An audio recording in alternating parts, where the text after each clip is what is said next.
Forgive me, son. I should have known. So close your eyes and feel the light. You shine like a sun. Shine like a sun. Young gun. See how far you've come.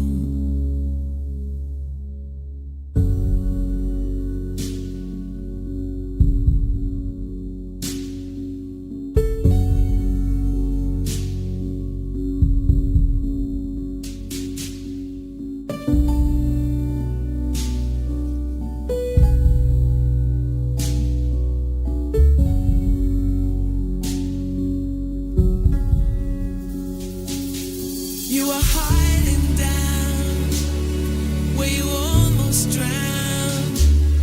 Then a light like yours you can't put out. You shine like a sun. Shine like a sun.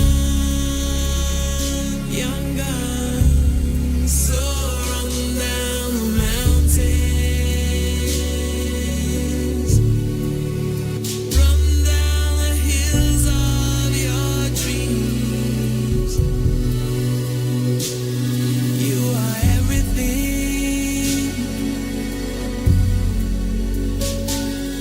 You have everything you need, so run down the mountain.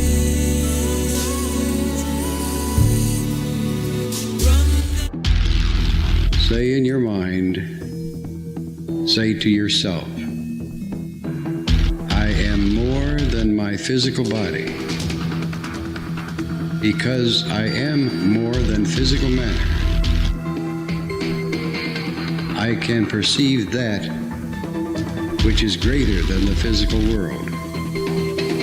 I deeply desire to expand, to experience, to know, to understand, to control, to use such greater energies and energy systems as may be beneficial and constructive to me and to those who follow me.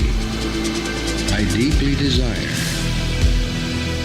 the help and cooperation, the assistance, the understanding of those individuals whose wisdom, development, and experience are equal to or greater than my own.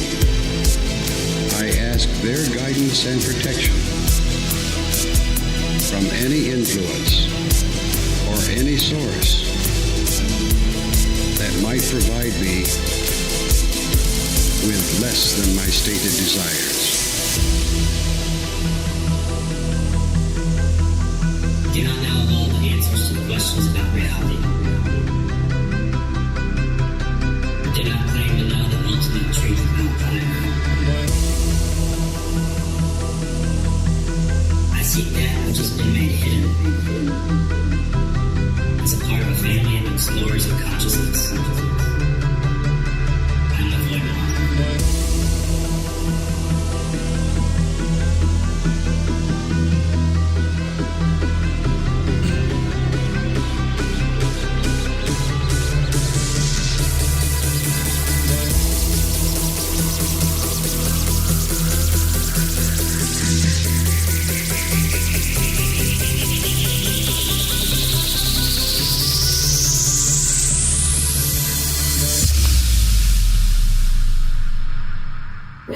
Welcome to Lighting the Void. Broadcasting live from a shack on a hill in the mossy creek bottoms of Cane Creek, Arkansas. This is Lighting the Void Live. It is Cosmic Conditions, and it's July 2025. That was a fast moon cycle, I got to tell you. I don't know, maybe it's just me, but That was a fast moon cycle. So we're back again with Mary Dusina, the one and only Mary Dusina. We've been doing this once a month, every new moon. We get the readings from the sky from Mary Dusina. Also, we get free call-ins. So you get a free call-in if I can get the damn thing to work, which I think I'll be able to tonight. You can call in and get some free readings from Mary. Mary, it's been crazy, man. We've lost some big-time celebrities and some weird things have been happening, but how you doing? Hello, King Aries. Hello, audience. It's been, you're not imagining it. Blessings of Leo, and we'll get into that. And the celebrity thing you just brought up. The last full moon that we had was very intense. It was a micro moon. It was in Capricorn, which is the opposite sign energy of where the moon rules. The moon is happiest and most powerful when she's lighting up the sky in the sign of Cancer. And so we had the full moon in Capricorn, which was 6 months away from when we had that full moon in Cancer back at the beginning of the year. So the new moon, for beginners, the new moon is about 2 weeks after a full moon. So at the full moon, we have the sun and moon looking opposite at each other like, well, what do you think? Well, what do you think? Well, I think this about that. Well, we may agree to disagree. I still love you, but we may agree to disagree. And, of course, full moons are visually more light. So it's shining light on shadows and areas of darkness in our life, whatever year it's currently happening. In 2025, the full moon and new moon dates are unique to this year. Astrologers worth their cosmic salt have been talking about the years of intensity of 2025 and 2026 since 2022. I mean, oh boy, wait till 2025 gets here. Oh boy, here we go with big life changes. So that rapid fire, deliberate word chosen, this new moon, the sun, we were talking about the moon, now the sun, our great star of the Milky Way, is strongest, happiest, most creativity producing when it comes home once a year in the sign of Leo. And again, the new moon dates change, but when there is a new moon, the sun and moon are joined in the sign of the lion, the fire of the lion, the heart chakra, the brave heart. It shows us where we are to be encouraging, and where we are to build our own courage towards that creative desire, the fire, when we're putting the fire in the light of an idea. Everything begins with a thought or an idea or a concept. So the Leo new moon, when the sun and moon hold hands and marry together in synchronistic harmony with the star of light, Leo, this is the best time of any given year, and for some more so than other signs, because obviously Leo favors mainly the air and the fire sign people born, and it challenges the fixed signs. So what we have here is we have Leo saying, you ready to bust a move? Are you ready to get on with it? Because people think that Leos just live for applause. Leos live for strong results. Now, as I've always said, the 6 years I've been doing this, every zodiac sign has its plus column and has its minus column. So with Leo, they are generous. They want to have fun. They want to play. So the minus of that sometimes, regardless of the biological age of a male or female Leo, is that they want to party all the time, too much. They can bring the laughter and the fire and be the court jester or the Cocapelli or the trickster. They can do that, and they can become extremely over-arrogant when they get too high or when they get over-buzzed or when they tend to take things to extremes. Leo is all about doing things big.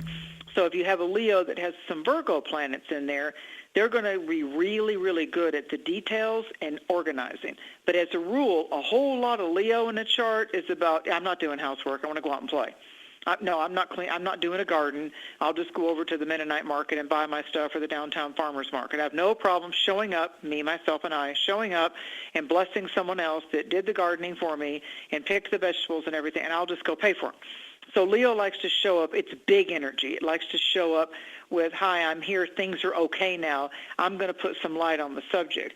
Where you get into the minus of Leo is that it can be too much. They put on that mask. They can be thieves of the heart, and they put on that mask of a smile, but their agenda and their intention is to get in contact with someone that's empathic or a people pleaser or someone that, falls for their flattery or their vacuous promises. Remember, there's pluses and minuses. There's a whole lot of Leos that keep their promises, and there's a whole lot of people born under Leo that would ride or die or take a sword for you. I mean, they would go to fight for you. I mean, you don't want to piss off a good Leo. You just don't want to do it. It's not smart because it'll be in your face and it'll be a volcano of emotions. So when we get these dark agendaed Leos, when Leo isn't operating on the full positive, spiritual, sacred light potential that they can have, then they're envious and they're jealous and they're suspicious of anybody else that gets attention because, damn it, that should be mine. So when you get into the archetype of one who is always threatened socially or overly suspicious, it's that Leo energy saying, well, really, that was my idea. Really, that was, but they didn't follow through. That was, I should be on the stage right now. I should get all the credit. So it can be, and I'm going to use the capital letter I. When I say I show, I mean it two ways. The negative aspects of Leo and the Leo placement in all of our charts. That's where we want to be heard and we want to be seen, where we can throw temper tantrums, where we can get sucked in to the repetitive patterns of drama, because Leo's all about the stage.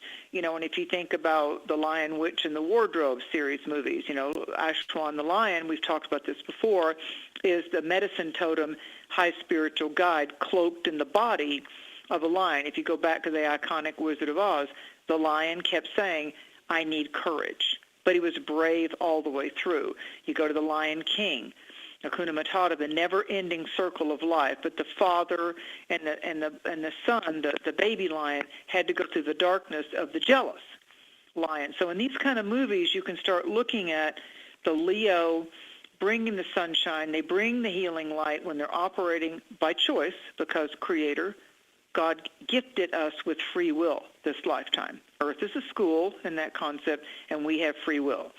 So it's how we show up, how we give. Leo is the giving season. It's really the best spiritual aspect of the Leo season of approximately July 22nd into August the 22nd, which we'll have our next new moon. The Leo energy is about, okay, this is a new year, 2025.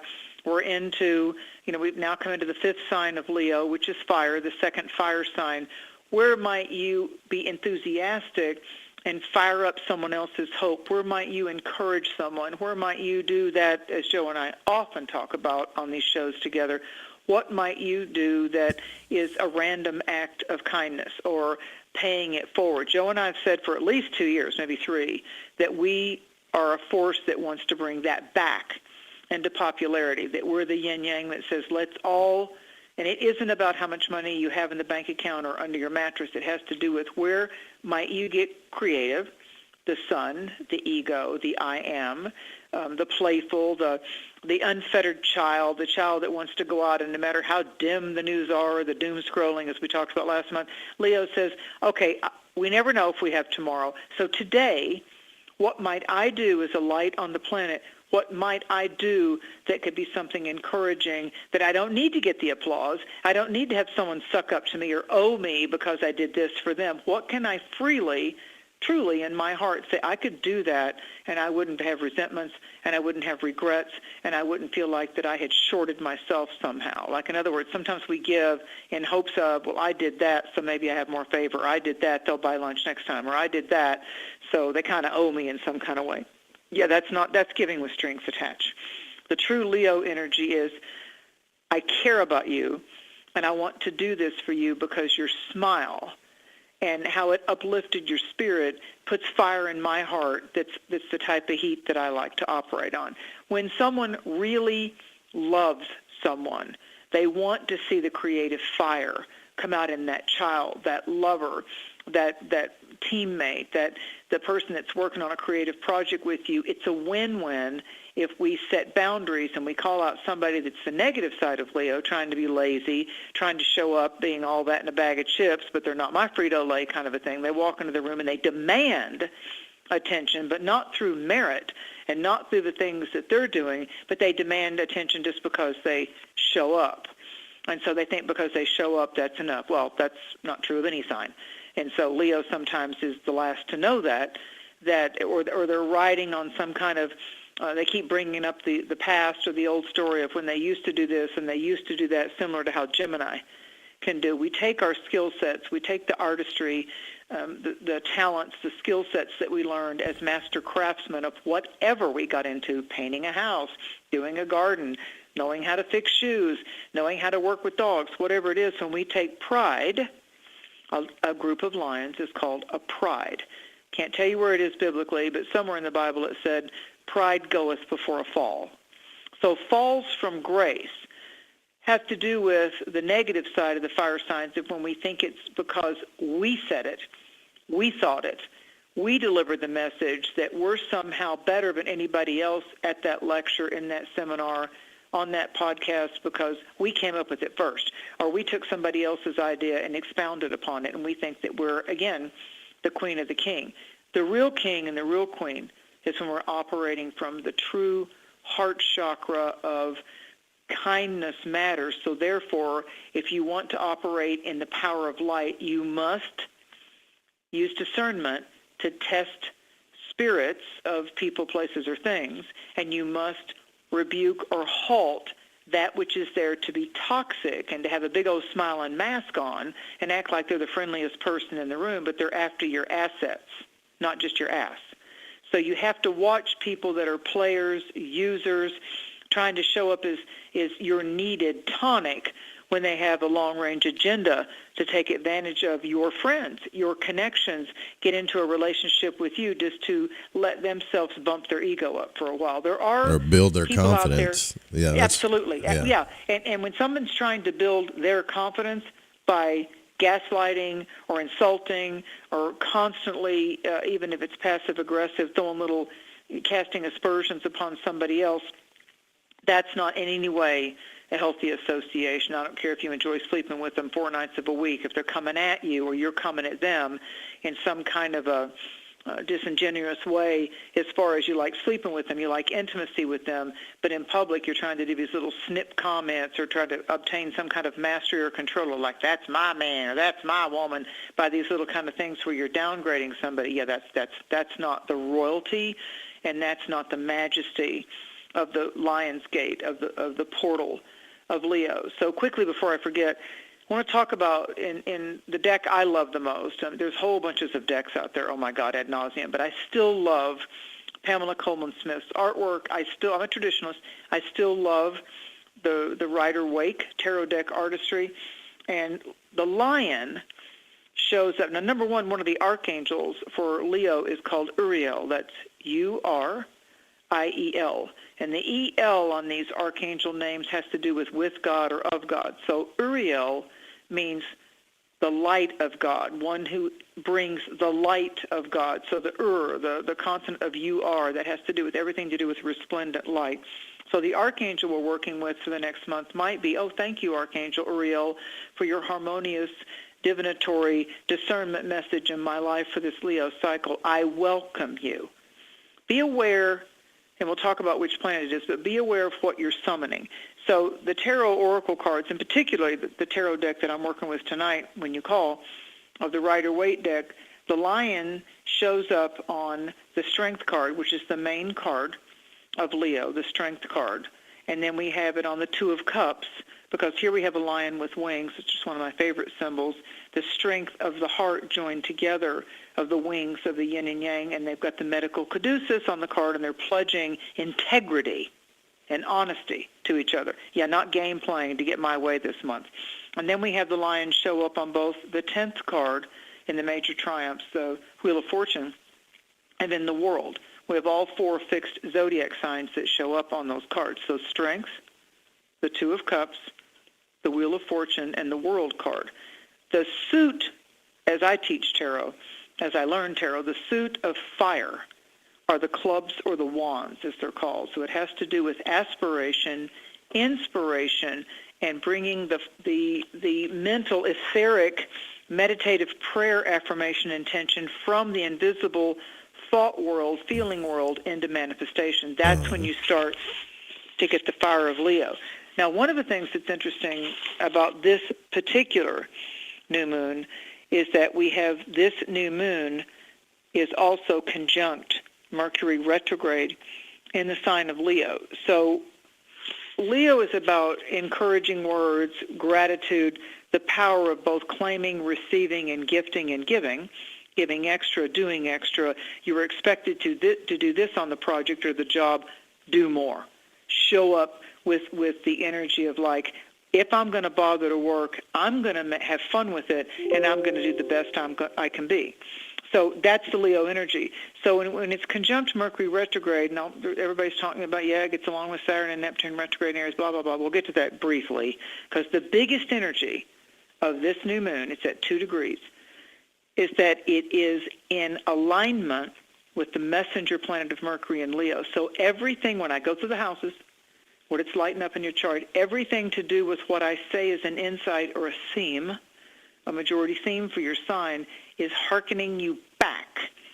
Look back, look to the past, to the very areas that I'm talking about tonight, because it has to do with there's someone or something from your past that could be a course correction, now an inspiration, even if it once was a drain. If someone's been draining you from about 3 to 4 months ago, the things that were priority or hopeful or you set into motion 3 to 4 months ago, this Mercury retrograde Leo, Sun, Moon in Leo is saying we're going to correct that. We're going to redo the prescription or the formula, prescription of win-win or a prescription of brings peace, and we're going to be healing things, feeling things in order not to have the pattern start to become an archetype and repeat in our life again and again and again. And all we're doing is changing people in our life, but we've got the same lesson again and again. If that person was inappropriate with you financially, if that person, gave you all this love bombing,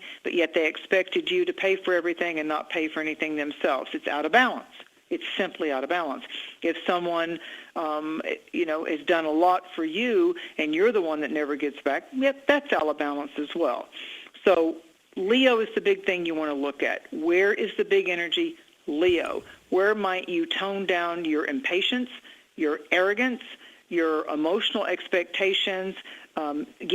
Stop getting offended if you think someone shouldn't have asked you that question, because you don't have to answer it. You can deflect or say, not today. Not today, Satan. If someone is too bold or too interfering with you, it's okay. Leo is that big energy that would go, we're going to agree to disagree. Yeah, I'm done with this. So, I was watching this new Netflix series, Joe. It's called Build a Band, and it ended up irritating me at the end of the show because I'm like, okay, now it's political, I'm done. But there was this one, at the final thing, which band's going to win comes down to two. There's this group, and there's this guy, I think his name is Donnell or whatever, but he performs Blinding Lights. I have to think of a song in a minute. Anyway, he does this song, and he literally, his hair's like that red orange, he literally, this tall, very pronounced black guy, literally turns into a lion when he's singing it. One of the judges from Destiny's Child, she's kind of a Capricorn-y type of judge. It's like boom, boom, boom, boom, boom. She's not going to flatter him. She's going to tell them how they got to do this. And so she's pretty strict at the end of it when they get done with the song. Blinding Lights, that's what it is, The Weeknd, Blinding Lights. When they do this song, oh my God. I mean, you could feel the spirit in the room. And so all the judges were like, holy crap. And so when they got done, I mean, he literally became an animal on stage, and I'm like, I love this. And his dad murdered someone and was in prison, and his mom is still by his side, but I mean, everybody told him he wouldn't amount to anything. He's been fighting the patterns of a violent father, and here he is on the stage, and he does this song because he came to bring that big energy. I looked at him, he's a Sagittarius, but I mean, he became a lion on the stage. It was so funny. This woman is very strict and blah, blah, blah, and technique and the runs and all this. And when he gets done with his performance with the other three performers who are all incredible for raw talent, she just goes, yup, and she became a lion, and she said, that's it. right there, that's it. And so why I didn't like the show is they didn't win at the end, but the band's called Four Season. What is But this? they Is didn't this a win at the end. reality show that you're watching? Yeah, it's a new Netflix thing called Build a Band. Okay. It's a series, and it's called Build a Band. And I like it because I love music. And I like it. So it has to do with these people that are just nobody. What's interesting about it, and kind of Uranus and Gemini, is that they have to pick, they're in these little cubes, and they have to pick members that they would like to be in a band with that come in, all individuals, and they don't ever get to see the person. They strictly have to go by their voice. So it's intuitive, and it's sound healing. So it's called Build a Band on Netflix. But you won't like the ending because, well, I didn't, because I definitely thought the I didn't roaring even lions know. would have won. Like, I had no idea you were in the reality show world. I didn't even know you watched Netflix, Mary. I've known you for 6 years now. I didn't even know you I were. rarely do. I want to see. I kind of like to. I'm a media girl back from the 80s, 90s. I like to see what the trends of media, the real media, like what's really going on. What's the theme of broadcasting? Like a media person that was trained in the actual terrestrial media. Here's something that most people don't know. You won't be able to unsee it now. All of these prescription commercials that are on TV. If you'll start, and you're going to hate me for this, if you start noticing, first they'll show you the color of the box or the color that they've chosen for that particular medication, whatever it is, and the people in the commercial and the background of the commercial are always those colors, whether it's bright yellow or the box is blue, whatever, for Lyrica or gabapentin, whatever they've decided for that prescription. Just forget what they're saying, block that out, and just start watching the color therapy that they're using on you for subliminal advertisement. And that's part of when you study voice and you study media dynamics and when you take your breaks and, what you can't have dead air for long. That's changed with podcasting. But the original platforms of the media is you've got to pay attention to what's going on in media because it's a form of hypnosis. Absolutely. It's definitely subliminal. Yeah, it's definitely subliminal. And to me, Joe, and I didn't always see it this way, it kind of ties into that place scripturally where it says, let thine eye be single. And somewhere it says something, and I'm paraphrasing, of beware of what you keep putting your eyes onto and into, like words matter, and what are you putting your eyes into? It's an influence. So at least pull back enough into your conscious self to say, in Leo season, what's grabbing my attention? What am I letting be the star of my life theater, my life show? What's taking center stage? Leo's a performer. Leo's the stage. Leo's, it's like the creative thing that'll take your breath away when it's done right. So Leo is saying to us, you already are a star. You already are light. How might you request, summon, and then therefore receive the fact, please remember that you are one with Creator. The Creator and you are one. So therefore, as created by the sacred Creator, by God, the divine, because you were created and breathed life into this body, you're like your opening of your show, you are more than this physical body. I'm more than this body. I'm the breath behind it, within it, and I'm one with sacred source. So the highest part of Leo is the director. So it's directing energy. So Leo, especially with Mercury retrograde in Leo, is saying to us, don't think that your dreams died just because it didn't happen before 2020 or it didn't happen in 1999 or it didn't happen 5 years ago. We're in cycles right now with Jupiter fresh into the sign of the moon, Jupiter in Cancer. Jupiter is benevolent, and Jupiter's happy in the water sign of Cancer. But go back to 1995, 1996, when Saturn was last in Aries. Go back 12 years ago when Jupiter was last in Cancer. These are training cycles that aren't, people go, oh no, I didn't have a good time. No, these are reference cycles of what you overcame. Everybody, what people love more than a successful story? Just a comeback. Yeah. It's a comeback cycle. It's a 12-year. The comeback cycle is Jupiter in Cancer. The luck that we had for a year 12 years ago, when you subtract 12 from 2025 and then go ahead a year, so that when you get your what was the year 12 years ago, then go forward from that a year. That's the last time that Jupiter spent a year in the sign of the moon, which is Cancer the Crab, which is we think about our feelings and our emotions and who we want to nurture, and our techniques of letting someone have a soft place to land and just hugging someone and being there to say to them, life's going to have tsunamis and volcanoes and emotional earthquakes and financial ups and downs, but it's tribe. You know, it's tribe. So we've come out of the season of the moon of Cancer the Crab, and it reminds us, even if they're not in our life right now, as much as they have been, who was there for us the year that wild-ass crazy thing happened or that loss happened, or who gathered around us when we were having that tough time with the breaking or the betrayal of a relationship or the loss of a loved one, a pet, transitional person, whatever, the death or the birth, or not so much the weddings, not so much the actual funerals. Who was there for us in that timeline, in that process? Is like, oh no, or oh yeah. So who were the people that weren't jealous of you? Who were the people that were your cheerleaders that really meant it from their soul, their spirit, and their heart? You did it. You got over it. You healed the bone break. You got through the surgery. You beat the disease. You rose up again after the breakup and the betrayal. Damn, I'm encouraged by you. Damn, you're a good example. So it's the people that have walked the coals of fire, of hell, that have done fireworking of their own darkness or other people's abuses, and they get up and they say, yeah, you know what? I got up. I got up, and I'm here to testify you can do it too.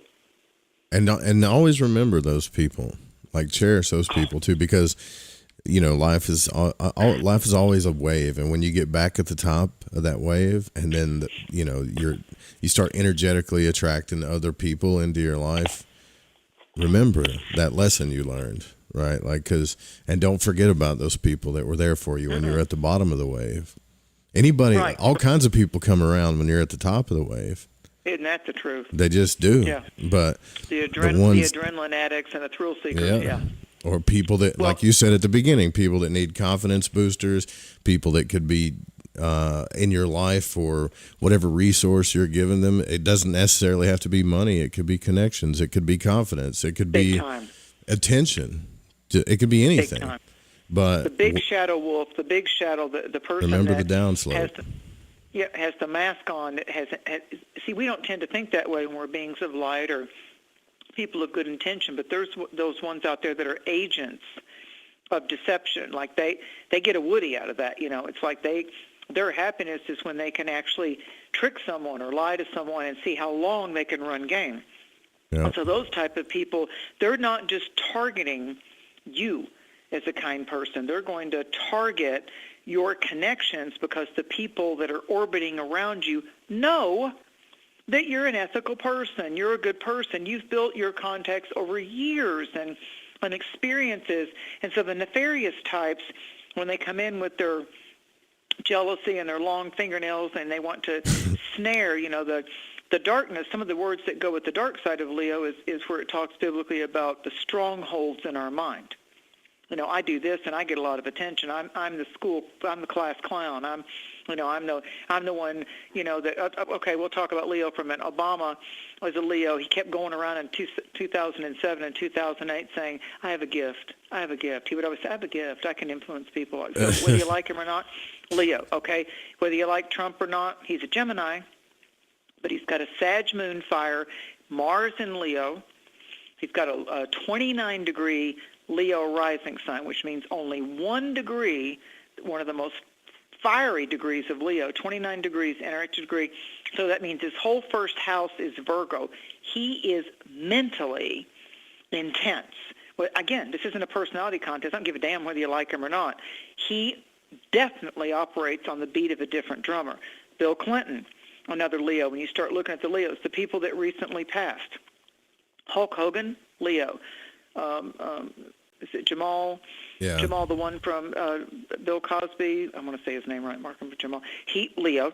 There's a Leo. We lost, for your grandparents, we lost Connie Francis, Sagittarius. We lost Ozzy Osbourne recently, Sagittarius. And then for the people, Sergio Mendez, another Sagittarius. All of the recent ones we've just heard about, fire signs. Wait, see, I'm out of touch, man. Sergio Mendez passed away? That's yeah, how bad. Yeah. I think he was 80. The great horn player. Yeah. Specialized in a different, and so people will be, it'll be all over the media. You can look at it tonight. So some of the Ronnie two Pontiac. Also want to give a shout out to Ronnie Pontiac, who was on the show. He was Manly P. Hall's last kind of like understudy and lecturer. His wife, Tamara Lucid, who's an author and just an awesome person all the way around, just passed away too. So, you know his sign? I do not. Might research that. It might just be typing. What's it? Pontiac? What's his name? Ronnie Pontiac? Ronnie, but it was his wife that passed away. Okay. Tamara. Okay. Well, blessings to his earth love. So the intensity that most astrologers are talking about right now, the big blah blah, is when we have, and it is a big blah blah. It is a big star blah blah. Like hear ye, here's the latest star news. Is that Saturn hasn't been in the sign of Aries for 30 years, 29 to 30 years. So now we're subtracting 29 to 30 years from 2025. And we're going back on that 1995, 1996. Saturn's about 2.5 to 3 years. So all of us, regardless of our signs and moons and stars and placements, all of us, depending on your age, experienced the last Saturn in Aries was the year frame of 1995 into 1997. That's the last time since right now, this spring, that Saturn was in Aries. Aries can be the rowdy toddler. It can be the infant, the primal part of us. It's like before we can walk and talk, we're screaming when we're hungry or we're sleepy or we're screaming because we're frustrated that we're watching all these tall people walk around and we're a little infant, or it's before 1 year old, we can't walk yet. So all we can do is do these primal screams or cries or sobs or shaking. And so Aries is the most primal part of the creature that we are, and it's also the part of our inner child that will fight and overcome. And it's the I am. It's the beginning. So when a planet, although they go in various rates and speeds, but when a planet gets to the very beginning of the zodiac in the sign of Aries, like every year we talk about the vernal equinox. So when the sun goes into Aries, that's in the northern hemisphere, the bloom of spring is happening. It's the first day of spring. Southern hemisphere, it's the first day of autumn. So it's got to do with this Aries energy is about, I'm a game changer. I am the game changer. So Aries is the fire that comes out of the rocket when 0-1 blast off. It's that kind of fire. It's propulsion. It's speed. It has a lot to do with thrust and launch. So it's erratic. It's impatient. It knows it's going to be spontaneous. So Saturn, which rules the sign of Capricorn, isn't known to be bawdy and rowdy and impatient. It's like it pauses. It's the CEO. It's the person that worked its ways up the rank and did the hard work rather than just being blessed, a daughter or a son of a rich, hierarchy of a family. And even if you are that, even if you are born with a silver or golden spoon in your mouth, sometimes there's a different kind of pressure on you that you have to overcome how well dad or mom did that in that business or that role and that dynasty type of a thing. So there's societal pressure that's put on you for that. There's an energy with Aries, with Saturn right now, that's saying, as you look back and reconfigure and maybe make a little list, new moons are about the seeds of change and the seeds of beginning. This is a great time, even if you do nothing else right now, this is a great time over the next week especially, to write down, if the sky's the limit or I have no limits, this is what I really want to work in with, I want to be a part of, don't know how I'd make money, don't know what would go on, but this is my passion, I feel it drawing me. My heart is lighter and sings when I'm painting, when I'm horseback riding, when I'm working at the casino, whatever it is. It may not be a logical, clerical, scholastic job, but I know a Leo that just recently passed, Sir Chris. He absolutely loved. He had all kinds of different expertise, but he loved working at the casino. He loved the whole casino thing, and he was damn good at it. He was favored there. I mean, even though he just worked there in security, everybody loved him. Everybody, wanted to do special things for him. His Leo got to shine big in that jungle. I was married to a Leo, very shy Leo with a lot of Virgo in their chart. Very powerful position in the society of protecting people of the secret work that he did. We're still friends.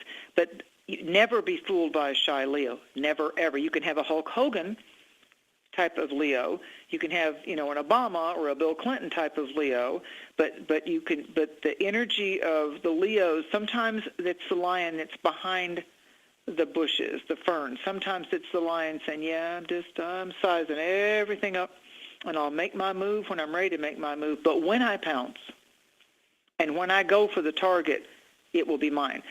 With Mercury retrograde right now, Saturn, which is the foundation and the structure, it's the engineering components, all the moving parts of psychologically and mentally and financially and creatively and who we know and who will come to know and who will come to know and enjoy us. That's the whole Leo energy right now that's emphasized. The Aries part of it is it's time to rewrite it. It's time to reset it. It's time to alter your story or your script. It's absolutely 100% time to let go of your old story and become your new story. Your old story is holding you back somehow. Mercury's retrograde. Saturn's retrograde. The other thing that zoomed between March and May into Aries was Neptune. None of us alive in this incarnation has experienced Neptune in Aries or Pluto now retrograde in the opposite sign of Leo, Aquarius. This is the first time for us, even if we've lived thousands of soul incarnations. These are big deal planetary energies. So Neptune's about dissolving the illusion, escaping the self-destructive patterns and habits, and being able to then have the vision. On my full moon podcast that I did with Nicole, by the way, she always mentions you, Joe. It's so classy, and so she always says, now you can hear Mary on the new moon with Joe Roop. She always does that, so it's just so Nicole's classy. awesome. But yeah.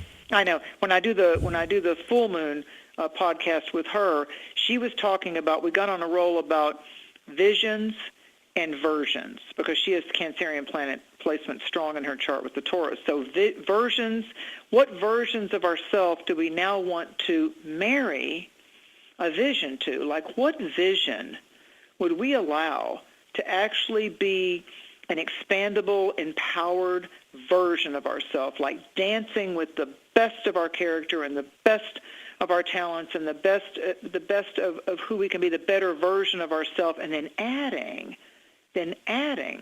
those upper levels of the vision to it, like being the visionary that, yes, I'm going to claim this. Yes, I'm going to write down my goals. And yes, I'm not going to get impatient. I'm going to start talking to spirit. I'm going to marry spirit into my vision so it can become a version that I'm walking with and prospering from right now in this incarnation. Because this is the lifetime that matters right here. These actions, this lifetime. Don't keep putting off or referring to your potential past lifetimes or future lifetimes. We're multidimensional, diversified, biochemical, luminous rainbows with incredible strands of DNA and components and frequencies and quantum quirks and sparks and all over the place. So we are a movable force. We need to remind ourselves to level up into the majesty of the power of the light. We must realize that it's not out there somewhere someday. When you start to claim your power, Leo's a great time to do it, and say, okay, these are powerful words, Mary. I wonder if I can do this. Just start by saying the words. I am a sovereign soul created. Sacred creator created me, gave me supernatural powers in my breath and my soul intelligence and my ability to discern and ascertain the progress and the purpose of my passion and this lifetime's truest, highest meanings. Not always a goal, not always something you got to chase after, but right now, the forces that work with, we're a bullseye right now. We're a bullseye, but we get to also shoot the arrows at the bullseye. So the bullseye would be the script, like on the outside of the different rings of the red and white bullseye would be blah, blah, blah, this work. I'm going to do this work. I want this type of priority. My top 3 priorities in a sacred partnership intimacy are, in 2025, whether you're involved with somebody or not, what are the better versions of myself? Start with you. Aries is the I am. I, in 2025, am going to fortify these versions of how I come to the table as the friend, as the tribal brother or sister, as the lover, as the confidant, as the counselor, as the person in my neighborhood. I don't care what they do. I'm here to represent the light. I'm here to represent. I'm fascinated, and the chances that I'm dancing with are, let's level this up. I'm ready to take on the fire of creativity instead of being held back by fear, or what if it's not my time? Bullshit. I'm ready to dance with the light. That's what I'm interested in. That's my top goal. So I have to bring the better versions of me if I'm speaking, if I'm teaching, if I'm counseling, if I'm doing cards, if I'm talking to you on the phone. The responsibility is not yours. It's me.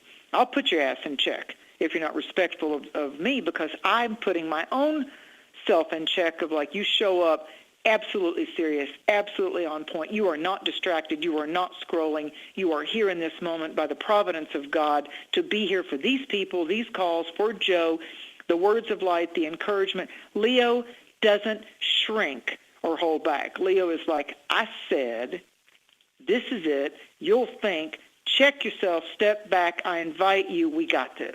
You ever noticed? You ever watched that on the animal videos? Because I know you love animals, Mary. I do. Like, I do. Yeah, I do. When animals get, I love watching those videos when they're like fighting. There's one animal trying to intimidate another one, and everybody thinks, well, that's the leader of the pack, or this one's the leader. And all of a sudden you see this one kind of like dog or cat or whatever. Usually it's a dog. They come out of the background, and as soon as they step into the scene, everybody just kind of shuts up, right? Yeah. Like, you know what I'm talking about? The present. Yeah, it's big energy. You shift the energy. And it's funny that you said, as an Aries, Mary, I know you love animals. You ever watch those animals? I'd love to watch the animals fight. Well, I've in the wrestling. Yeah, I was scrolling a bunch, and it just kept coming up. Like, who's the leader of the pack doesn't have to intimidate. And I saw this, like, Lassie-looking dog trying to intimidate this other dog or something.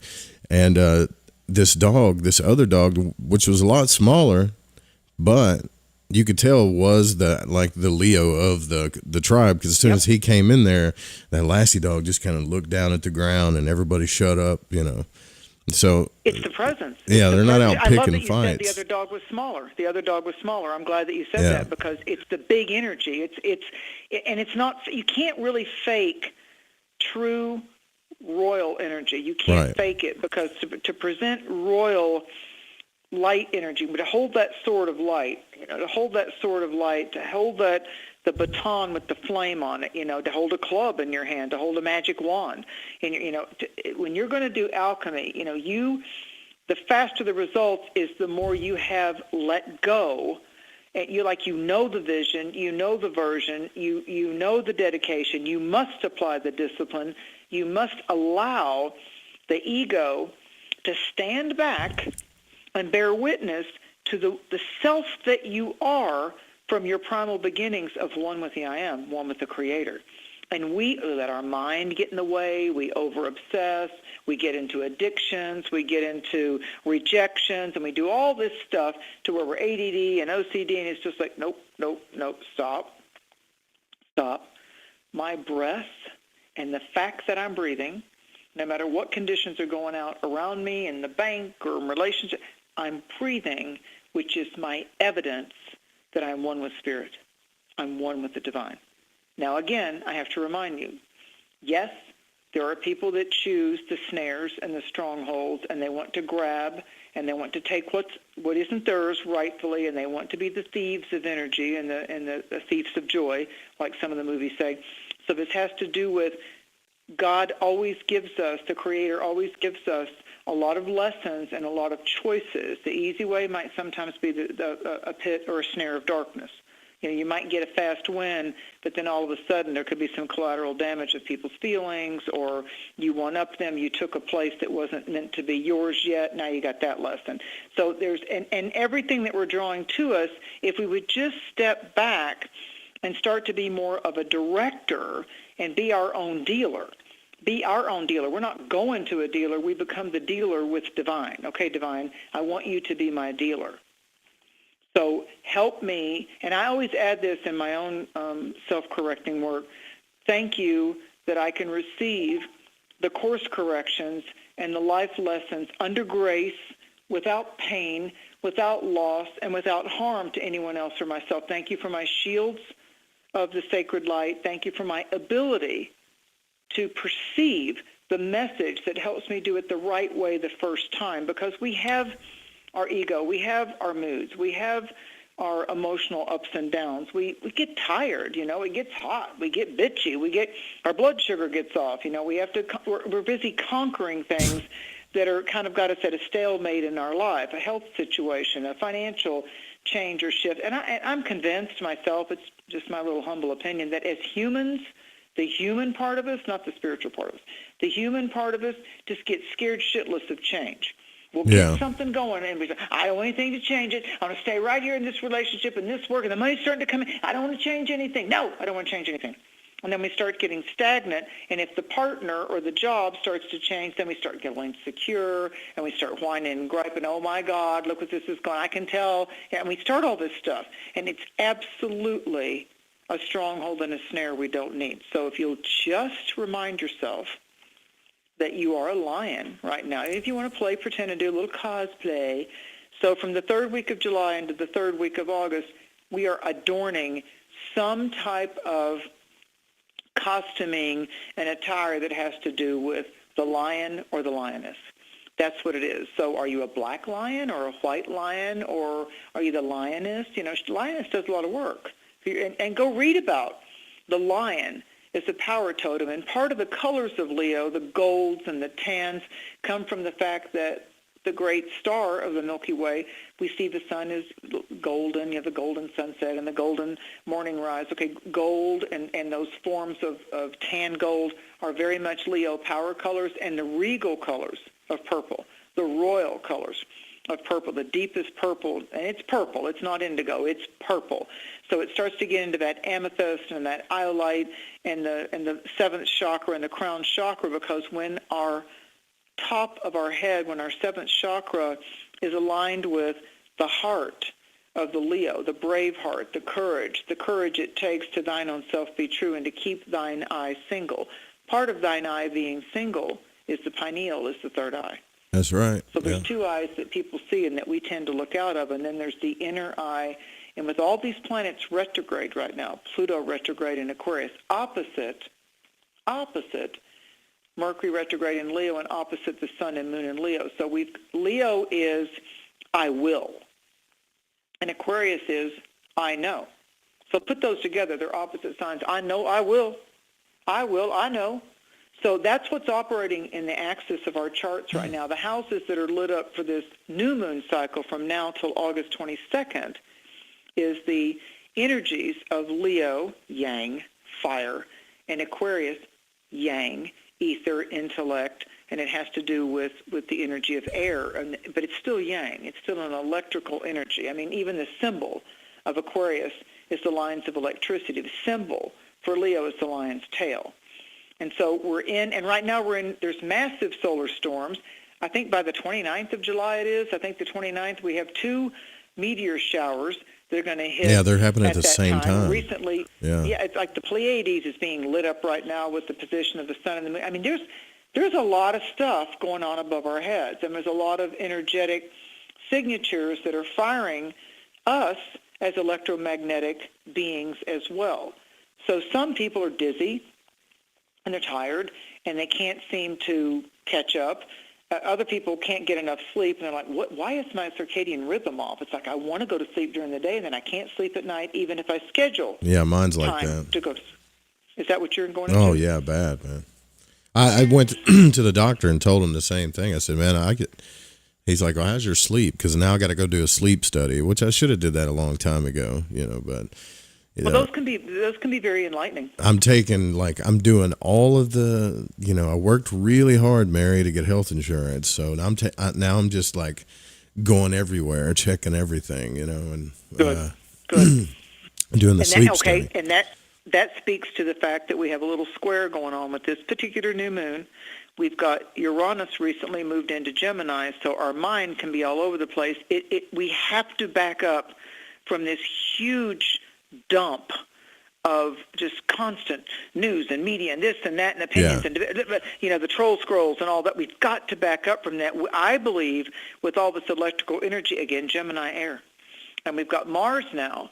Until August 7th, Mars is in the very intellectual sign that Mercury rules also, Virgo. So we've got Uranus, and it's just left 7 long years in Taurus, and it's just going on to Gemini. And so Gemini can be, there's so much information, it's just like, oh, la, la, la, la, I can't listen anymore. I can't focus on it anymore. I'm shutting down. I'm disassociating. I've got to go process. So Gemini's balance is to decompress and process, because the data, the teaching, the rise that you get when you get this big soul empowerment moment, you go, oh my God, I never looked at it that way. Of course that's what it is. And they're like little keys that I often talk about to my clients. Sometimes intuitively I'll hear a click, click. I'm like, oh boy, you're right there. Your guides just let me hear the key click. There's a door opening for you. I don't care how long this has haunted you, taunted you, pestered you. I heard the key. This is a breakthrough cycle for you. And that my guides give me little noises sometimes. It's not just clear seeing and clairvoyance, or it's not just the star pattern. Sometimes they give me actual sound things that'll happen, because they know that sometimes I do automatic writing. I let the divine be the director of any reading of energy or any consultations that I do. It's the only work that Mary did, and there was a lot, a strong personality, is to learn how to put Mary over there. Mary protected the personality of this lifetime, and allow the divine to be able to use the facilities of the higher self to come through and talk to people, as well as me. I mean, they don't listen. If you think I'm I'll tell it like it is type of intuitive, checkbox yes. They do it even stronger with me. I mean, here's the kind of messages I get from my guides. I'll be out to lunch. I'm going to do something. All of a sudden, they go, get up, leave. This isn't the place. And I'm like, what? They're like, go. We're not explaining it. Okay. So they put me through all those kind of trainings. And I'm like, oh, I got to call. I got to go. And I get home, and the fact that I left, there was like an accident that happened there like 5 minutes later, and it was in that parking lot at that time.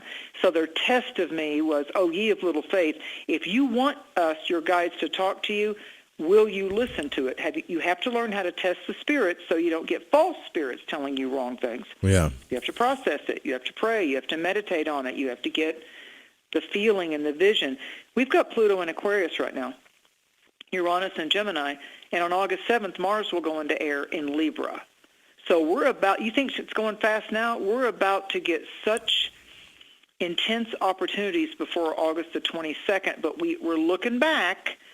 12 years is the first jump, 3 years is the other jump 3 years ago, and then, depending on your age, 1995 and then 1997. Now, let's say you're just 17 right now.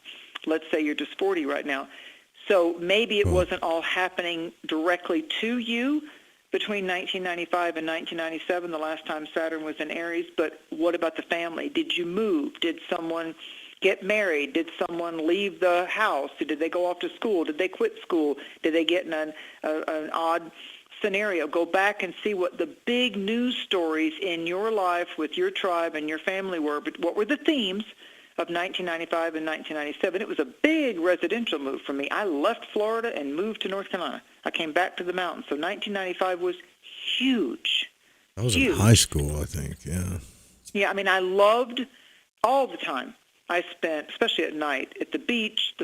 Florida to me, being a Pisces state, was, oh my God, these are the most majestic full moons that I've felt. I could feel them pulsating. With all. Did you see them on the Atlantic side, the moons? Oh yeah.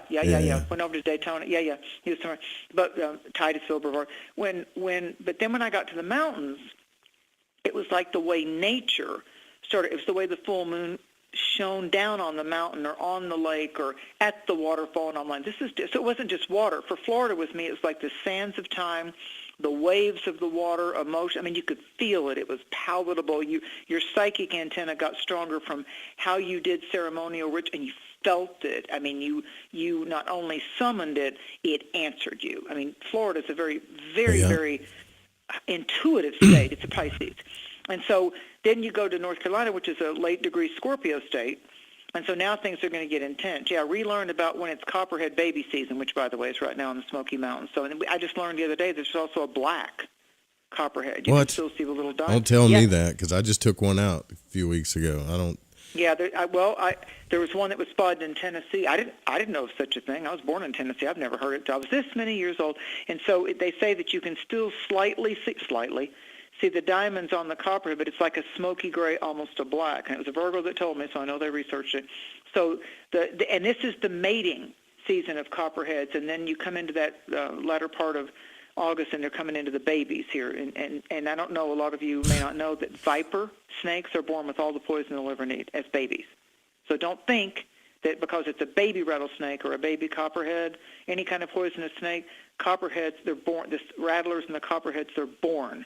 The babies have they're really strong, really strong. So it is snake season right now. So the indigenous cultures teach us, Joe, that what are the symbols besides the animal totems that are showing up in your life? Because to me, my animal totems and how nature speaks to us, be it by the ocean, volcanoes, weather things, cloud things that you see, rainbows, that the totems are showing up all the time. You don't really have to have a whole collection of oracle or tarot cards. It's like could you look up and will you have eyes that will see?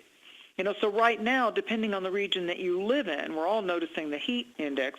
We're all looking at like these odd, anomalous flood things that were going on just 3 weeks ago in odd places that shouldn't be doing what they're doing, and the death tolls of that. We're starting to see these domes, these secret underground tunnels. They're being exposed. For one just got exposed in Alabama, if you haven't seen the news, of these poor kids that were sold and doing all kinds of weird trafficking to them for a whole year. And they're arresting people and saving the children. Leo rules the child. Where Aries can be the infant that will fight you because it's primal. I want to eat. That's my bread. That's my toy. Stop it. And they'll just scream. They'll just scream. It's instant anger with Aries. If you have an Aries moon, you get mad first and ask questions later. Be careful. I consider myself a kind Aries. We get a bad rap sometimes, No, it's because you got Libra and you got soft signs of Libra and Cancer in there. Aries is the fire, and that kind of fire. Listen, we need the people in society that will say to somebody if it's starting to be a player, a gamer, or a user, we need that Aries energy in our chart that goes, oh no, you didn't. Oh no, just no. Aries just boom, cuts to the boom. That's it. Like yes, no. I said, that's Aries. Leo is more to do with before we get into teenage, it's like when we're from toddler, it's that phase of where we're just experiencing life, everything, whether you like all the taste of food and all the types of sensations, I shouldn't have probably stuck in the pair of scissors into the electrical outlet over there. Whoops, I learned. So we're in this cycle of learning, but life is filled with wonder. And then we get into that high school phase where all of a sudden, that's because that's Leo time, we're getting bullied, or we want to fit in, or we want to be the cheerleader or the main football guy because we get the attention, we get the girls, we get the guys, we get the popularity. That's Leo time of our life. That's Leo. That's our Leo time. That's crazy. I was just watching The Breakfast Club today, too. You remember that movie? A little bit. Tell me the theme. Oh, it's The Breakfast Club, Mary. Yeah, I mean... Is that the one with Molly Ringwald? They all go into detention, and they're all from different tribes of people in school. Yeah. Yes, I do remember it now. I do. Yes, and I hear it all the time with kids that are in high school. The feeling that they feel, the pressure that they feel, whether anybody's done anything mean or not, just being a freshman. They kind of want to relax midway through being a sophomore. And then, when they're a junior, it's like, okay, I kind of got my groove now. I know who my bullies are and all of that. And you're either out partying too much or you're getting in trouble or you're like academically holding your game. Senior, it's just like, am I going to be mean to the freshmen? Because I remember what that was like. Yeah, Gunship, when they made that song, When You Grow Up, Your Heart Dies, they got that quote from The Breakfast Club because the girl on The Breakfast Club says, I'm afraid I'm going to be like my parents. It's inevitable because when you grow up, your heart dies. And that one, like the punk kid says, oh, who cares? And she said, I care. And Leo is the heart. Yeah. That's what it is. Words cast spells. Words create things. Start looking a little bit with Uranus and Gemini. That's a great quote.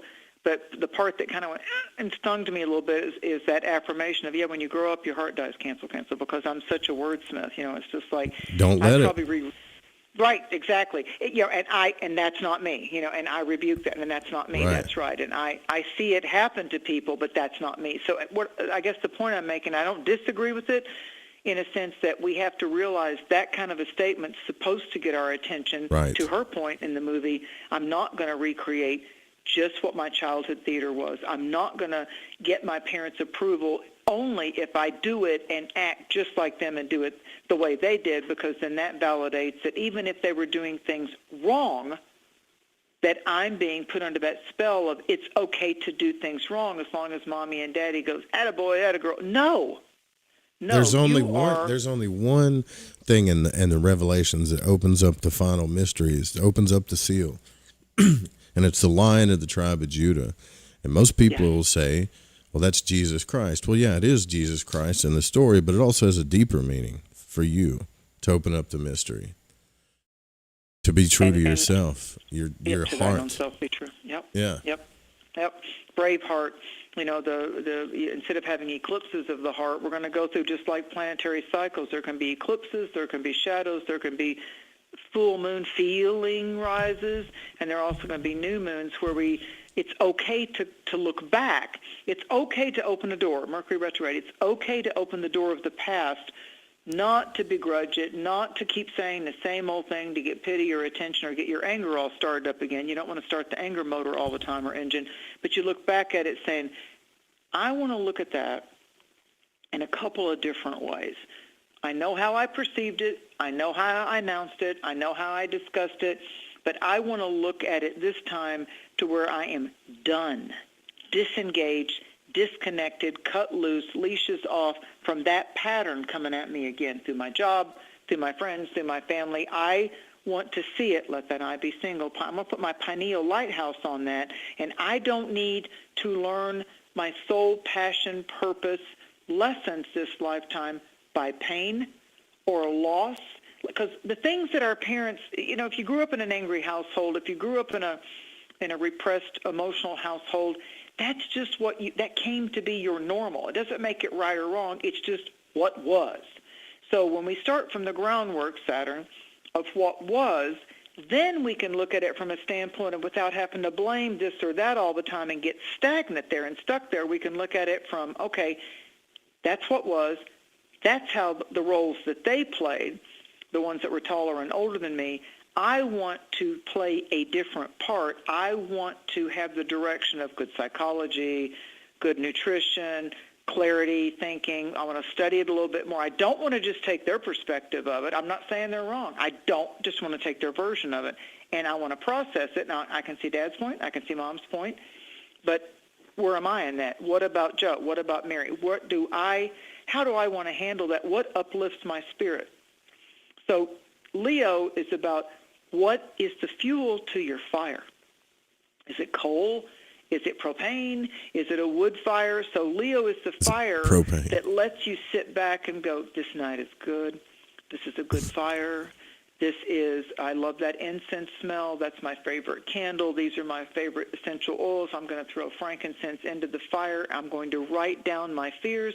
I'm going to write down the things that I want to be forever away from me that are just creating a depletion of energy. I'm going to write the fears. I'm going to write the guilt. I'm going to write what happened to that broken dream. I'm going to write it all down. Ain't nobody going to see it but me and the divine, and I'm going to throw it in the fire.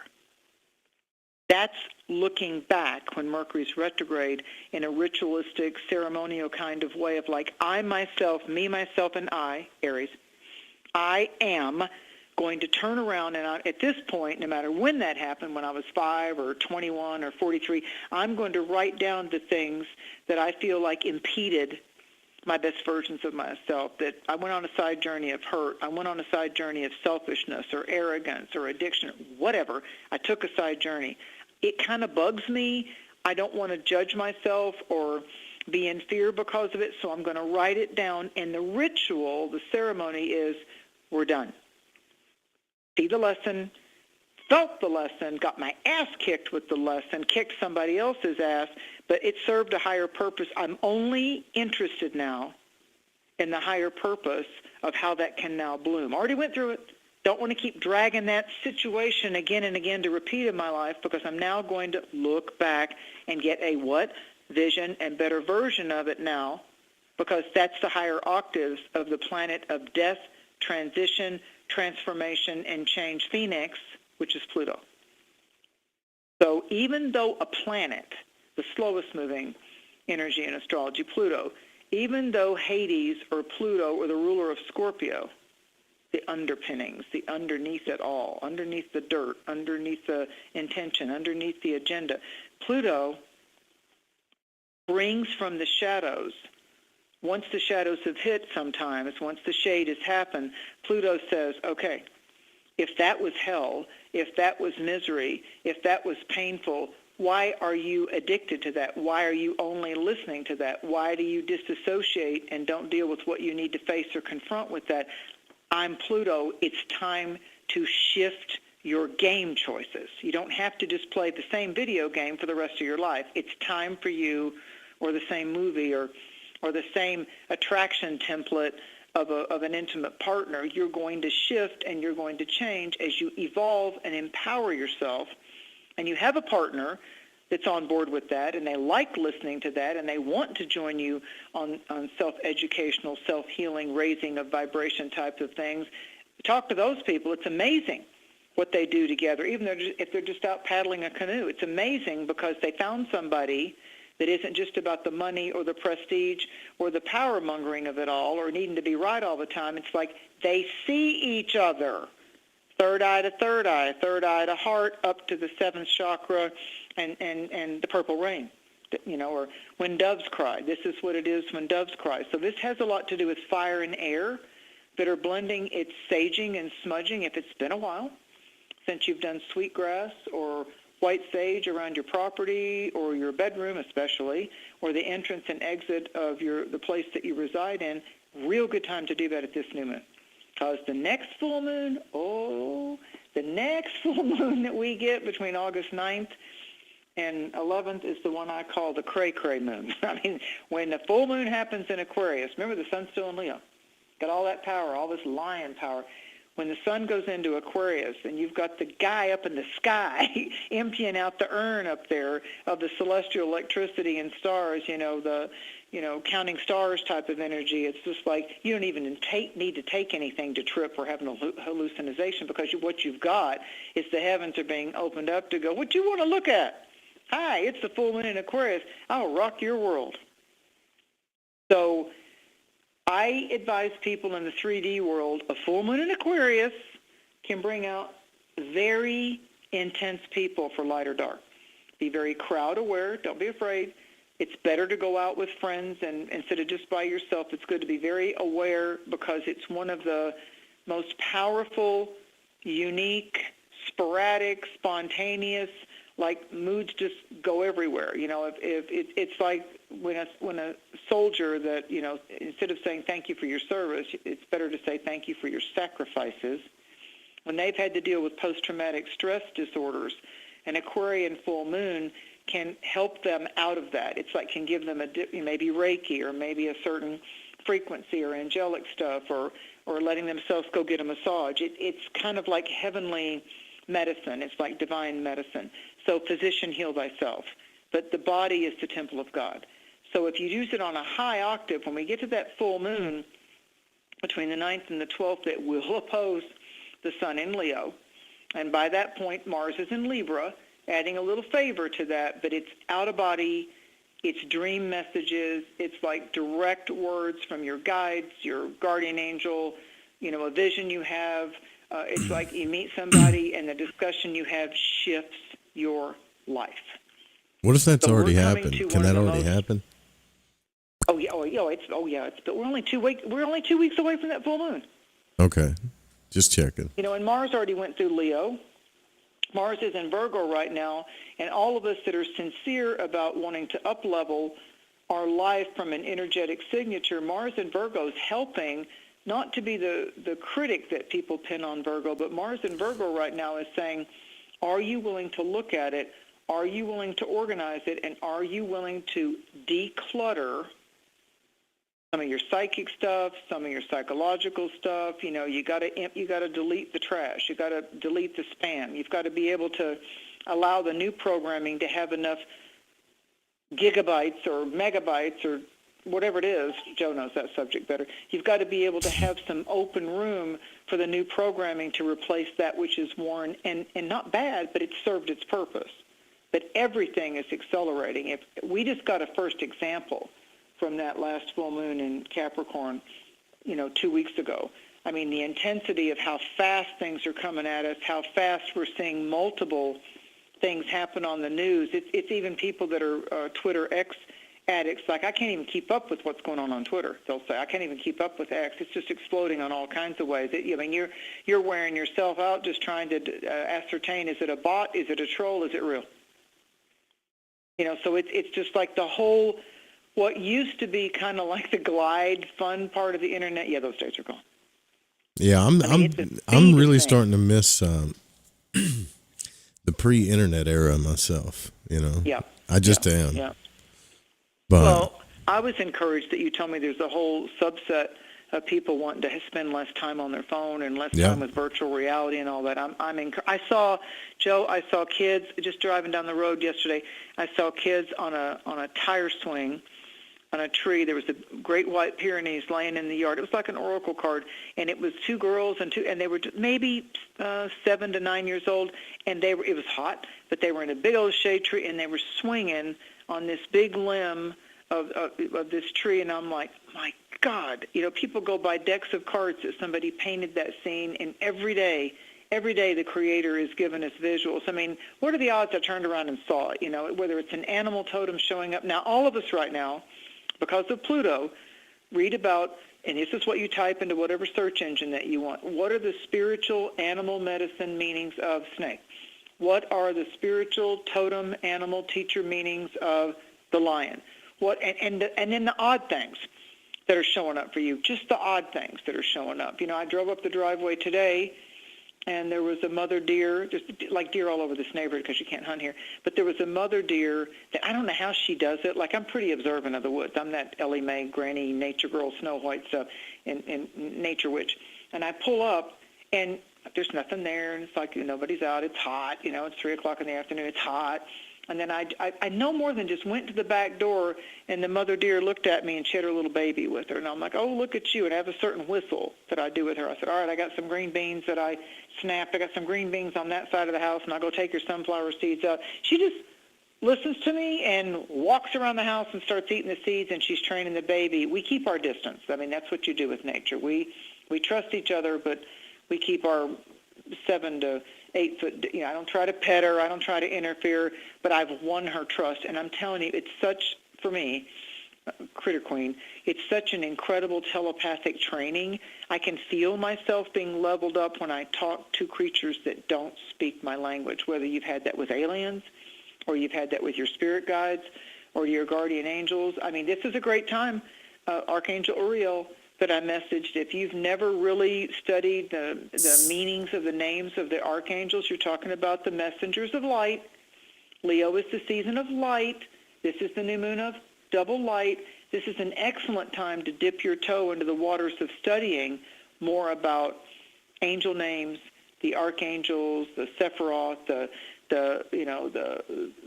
principalities and dominions and orders and the highest order of angels and cherubim and all of that. If you just took a week and just took a little internet dance, instead of doom scrolling or getting caught up in the media crap, media porn, go into something with intention that has to do with Gemini, Aquarius energies of like, I want to put my eyes on this, even if it's opening up the Bible and picking a message, I want to put my eyes deliberately onto more about this.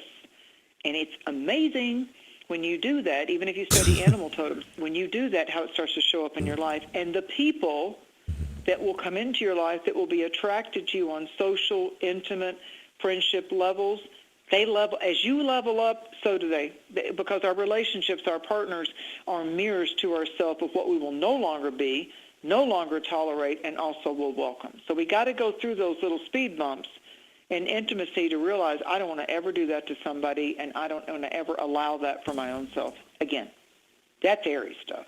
That's Aries. It's just going, no, not anymore. Not anymore, Hoss. It stops today, but that's Aries. That's Aries. Yeah. You wanna go through the signs, Mary? I do. Do you need a break first? Yeah, I'm gonna try.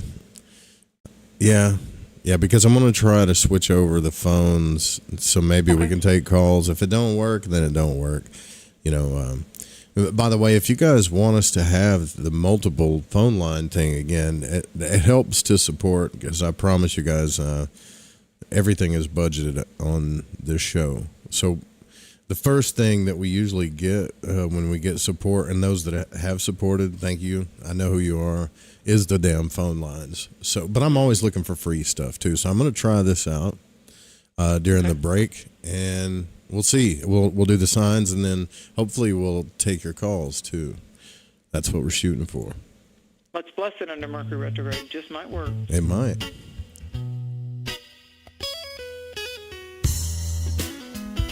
Okay.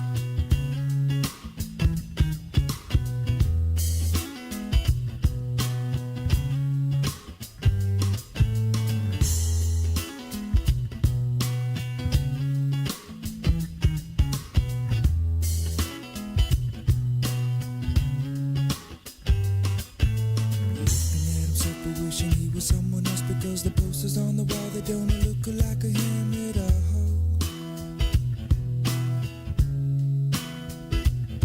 So he ties it up, he tucks it in, he pulls it back and gives a grin, laughing at himself because he knows he ain't loved at all.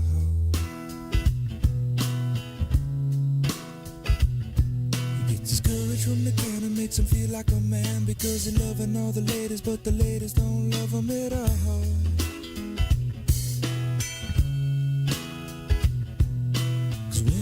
Drunk is only stuck on himself, and then he has the nerve to say he needs a decent girl.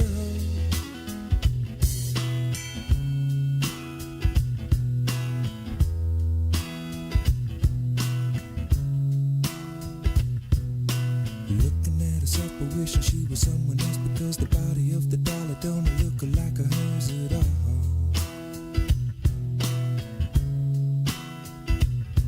So she straps it on, she sets it in, she throws it up, but gives a grin, laughing at herself because she knows she ain't that at all.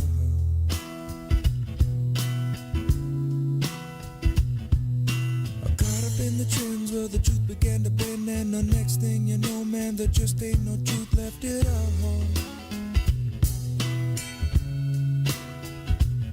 Cause when the pretty girl walks, she walks so proud, and when the pretty girl laughs, oh man, she laughs so loud.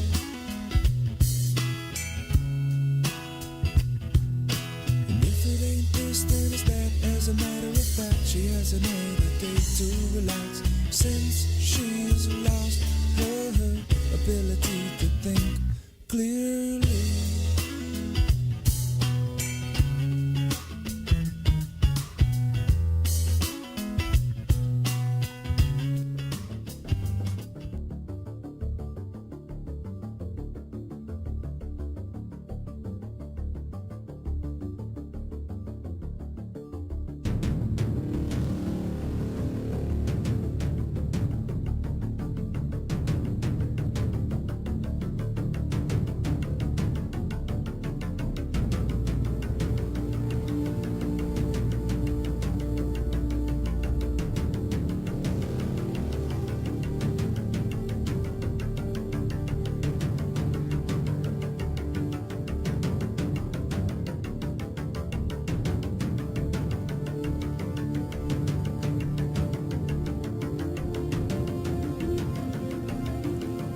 Yeah. All right.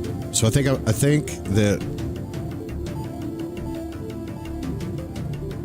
might have figured this out. I'm not surprised. You're real good at all that internet media stuff. Leave it up to me to figure out how to get free phone lines, 2 free phone lines. Look, before I start bragging on myself, let's just see if it works. But we're going to do the signs with Mary Dusina. Make sure that you go to her website, marydusina.com, MARYDUSINA, marydusina.com. Get your reading if you haven't got a reading. It is life-changing. It might slap you in the face a little bit, but sometimes that's what you need, right? And they're all life-changing, so make sure that if you haven't got one, get one. Okay? Now, don't call in yet.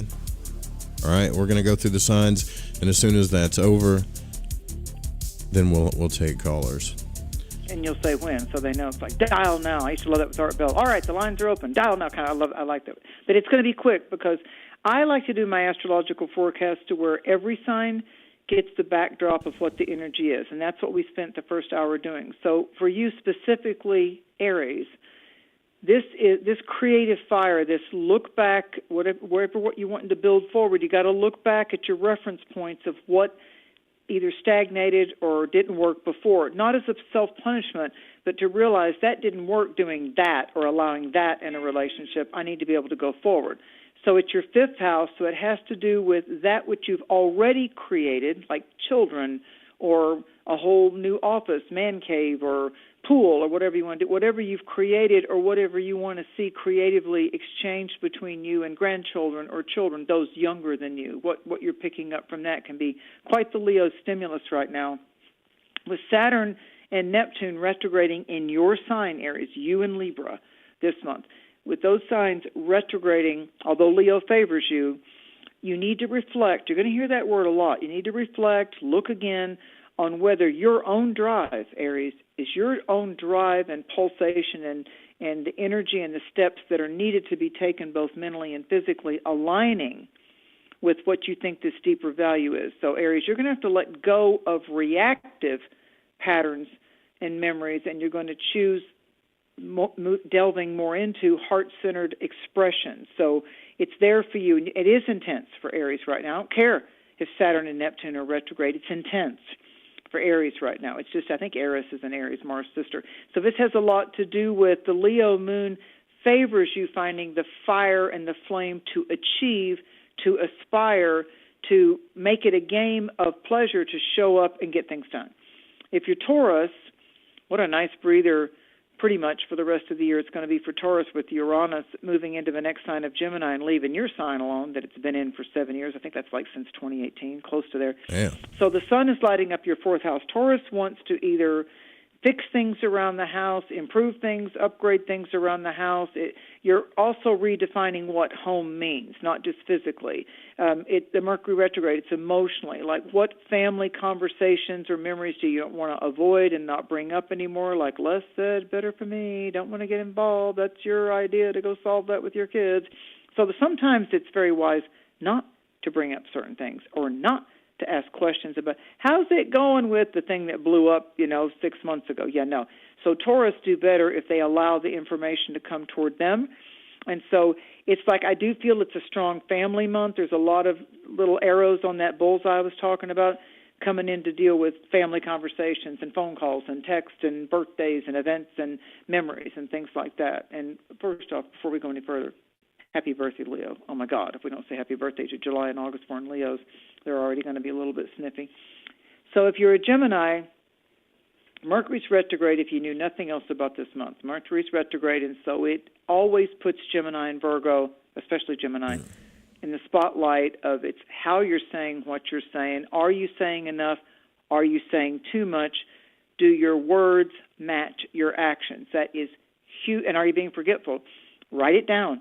It's huge for Geminis right now because Uranus has moved into your sign for the next 7 years. So it's off again, on again with direct retrograde, but it's hitting your third house, which in astrology, besides Mercury, ruling communications and all forms of travel, and Gemini being the sign of that, the third house in an astrological chart has to do with that. So this Leo energy is creatively stimulating what matters as far as beliefs or truths or hidden gems of wisdom. I mean, there's some things that will come up in conversations right now. There'll be sudden travel to go or to leave at different times than what you planned, and maybe something you forgot on top of that to be the cherry on top of the cake or the icing on the cake.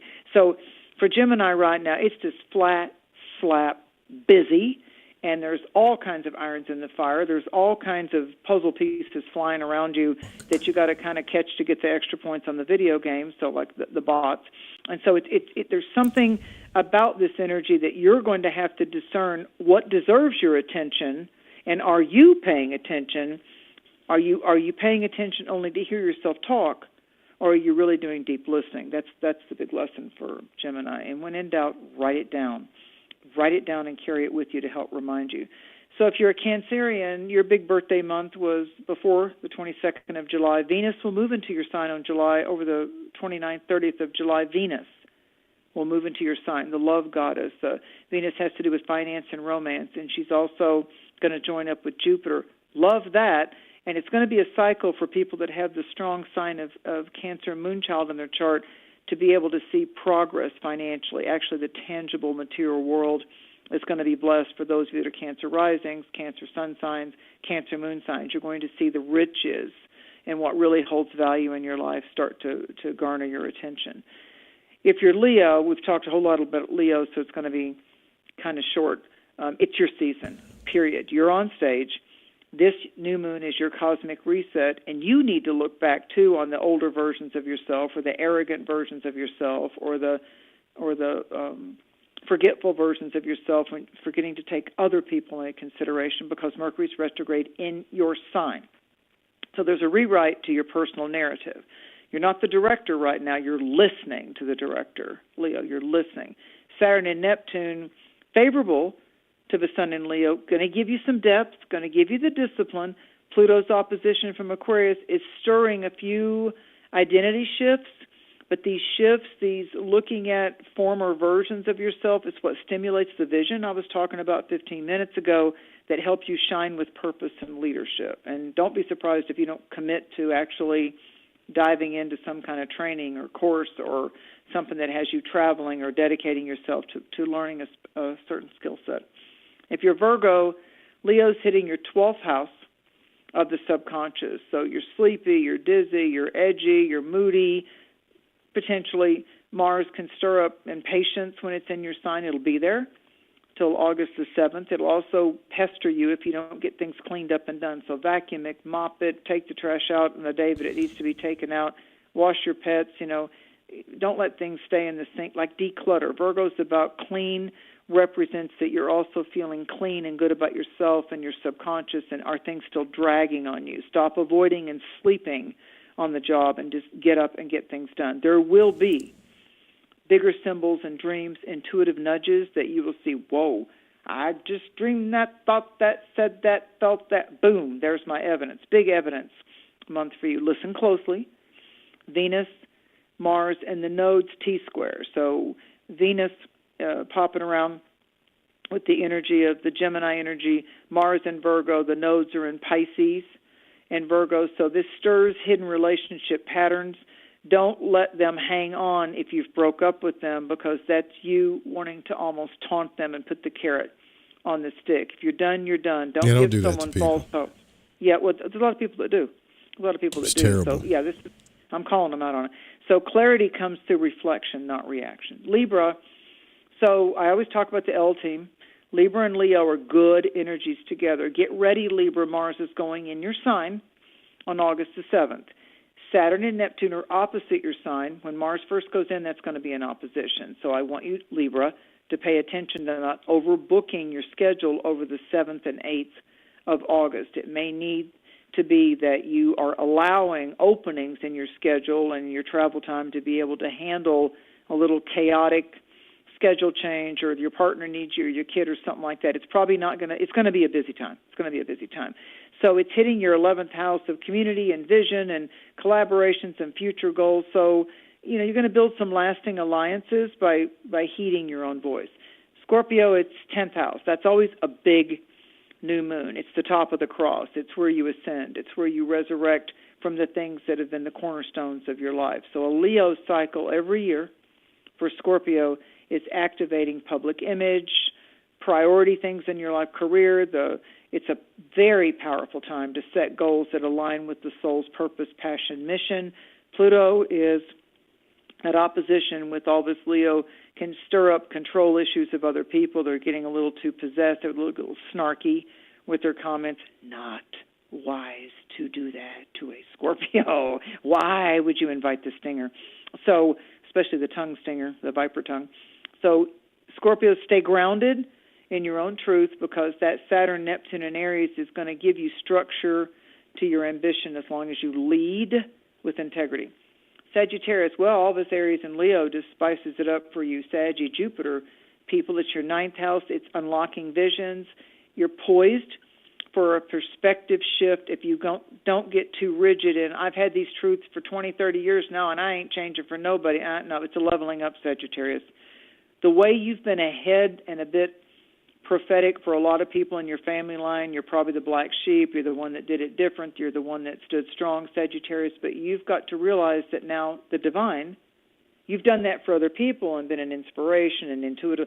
Now the divine needs to level you up, and it's time for you to listen to where the divine says, yeah, let that leash off. That's a belief that needs to shift right now.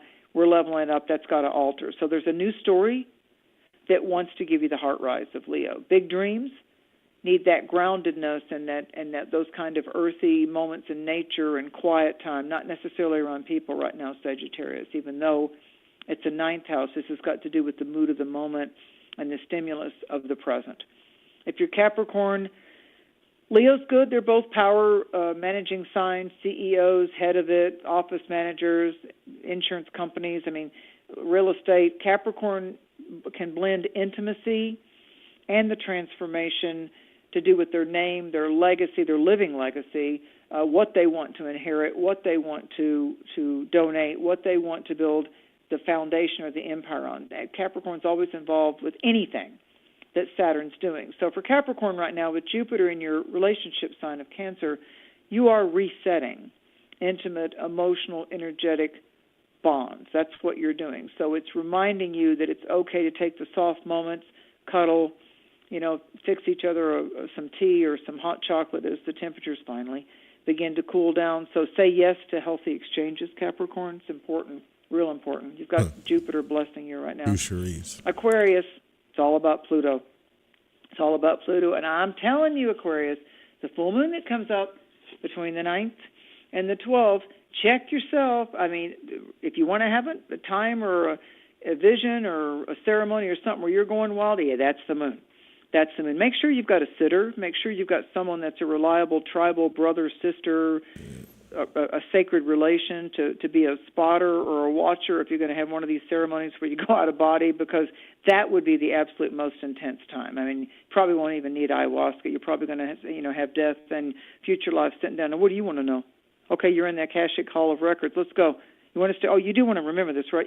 Let's push that cellular function. So it's going to be intense. So if you think that your life has been boring, wait till that next full moon in your sign. Cool. So this is partnerships, and this is a Pluto opposing from your sign. It is cathartic. It is metamorphic. It is going to be more than just the chicken coming out of the egg. It's about your human self and your higher self can have a marriage, and not an identity crisis, but a very important merger with higher love, keeping you on equal ground. And finally, Pisces, North Node is in your sign. Mars is opposing you. It's been opposing you for the last couple of weeks. Mars doesn't get away from opposing you until August 7th. So right now, with this new moon, since it's for you, Pisces, the 6th house, it's about dealing with your own negativity, dealing with your own fears, dealing with what's that repressed, suppressed anger bullshit there, what's going on with that, because Pisces, you had the last 3 years of Saturn in your sign telling you, move with integrity, stop the self-destructive or outward destructive patterns of what that does to other people by you not talking, by you holding back, by you running away, by you getting drunk, or, substance abuse or addiction are so many more things than just pills or booze, or it can be demonstrable behaviors, destructive behaviors, over-shopping, porn addictions, video game addictions. It's what is it that you're seeking is what to look at. And the last person, Pisces, to usually recognize or truly see that they have an addiction is the person that's got the substance abuse. There it is. So this cycle, one more thing, this cycle with Mars opposing you isn't meant to be shaming or blaming, but I'm going to tell you, Pisces, you've had Saturn for the last 2.5 to 3 years in your sign. You need to stop any passive-aggressive, manipulative bullshit that you put out there emotionally, then you play the victim. You've got to stop it, male or female, young or old. This is time Pisces, for you to stop playing the victim or the one that's left out, or what about me, and look what happened to me, and let me tell my story one more boring, nauseated time of how I felt left out or it didn't happen. Yeah, look at the past.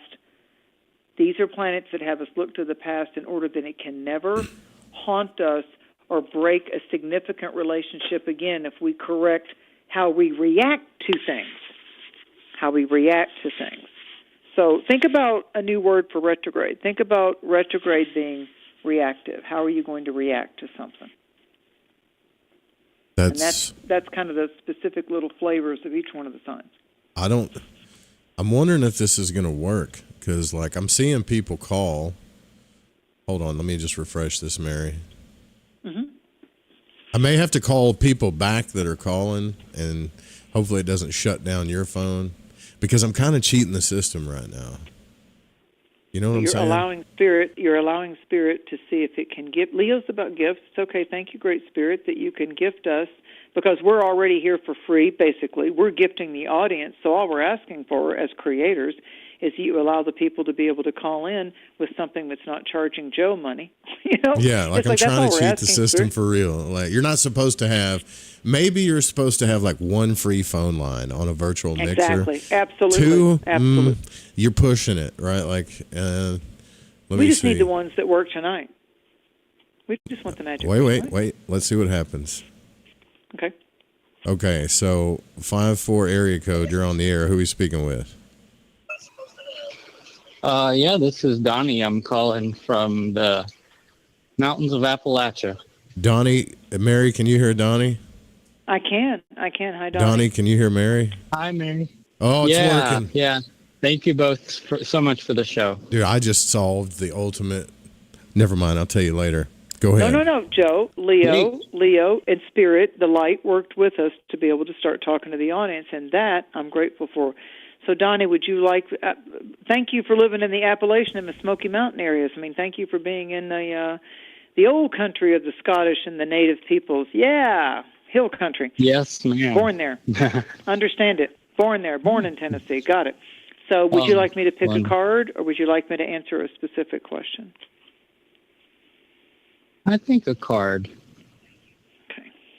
That allows the new moon to speak to you with its own message, which is letting address. Okay, so I have something is going to be, there's a message, there's a manifestation of someone that's going to be like a benefactor or connects you with who you need to be connected to. The card itself is the King of Diamonds, the King of Pentacles. So we have the material advantage of Taurus, the bull, on here. We have the grapes, the vine is full of the grapes. They survived, it vined. We have the fruit of the labors. This can be a new job. This can be you go to some kind of work thing, things change at work, someone comes in, someone leaves, there's promotions. It's definitely going to end up being favorable for you. And it isn't always just cash money's nice, but it isn't always just the gold or the money. It has to do with, oh man, because I got that job and because I worked and met that person, this is how our lives blessed each other. So it's like that. It's bigger. It's okay that the payments, the prosperity's there, but this will be someone that is the boss or has been with something or founded the idea, and I just really feel this is favorable. It could be someone that comes in with more of a darker complexion or their hair, even if it's white now, leaned in more toward to be the darker brown or the brown blacks or, the darker color. It can be, a lot of times it can represent Italian or Hispanic or Costa Rican or the kind of the bronzy, the dark. It can be some of the native peoples, So, but it's got to do with the element of earth. So you're about to see, according to this, the king is a high card. You're about to see the yang, the tangible, I can see it, touch it, hold it manifestation of a prosperity, of something being a yes, something being better.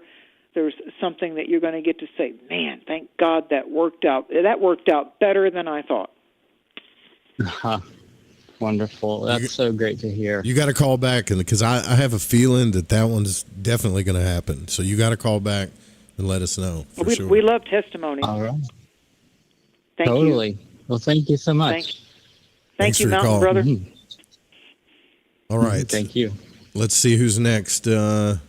727 area code. You're on the air. Make sure you turn your radio down because we can hear it.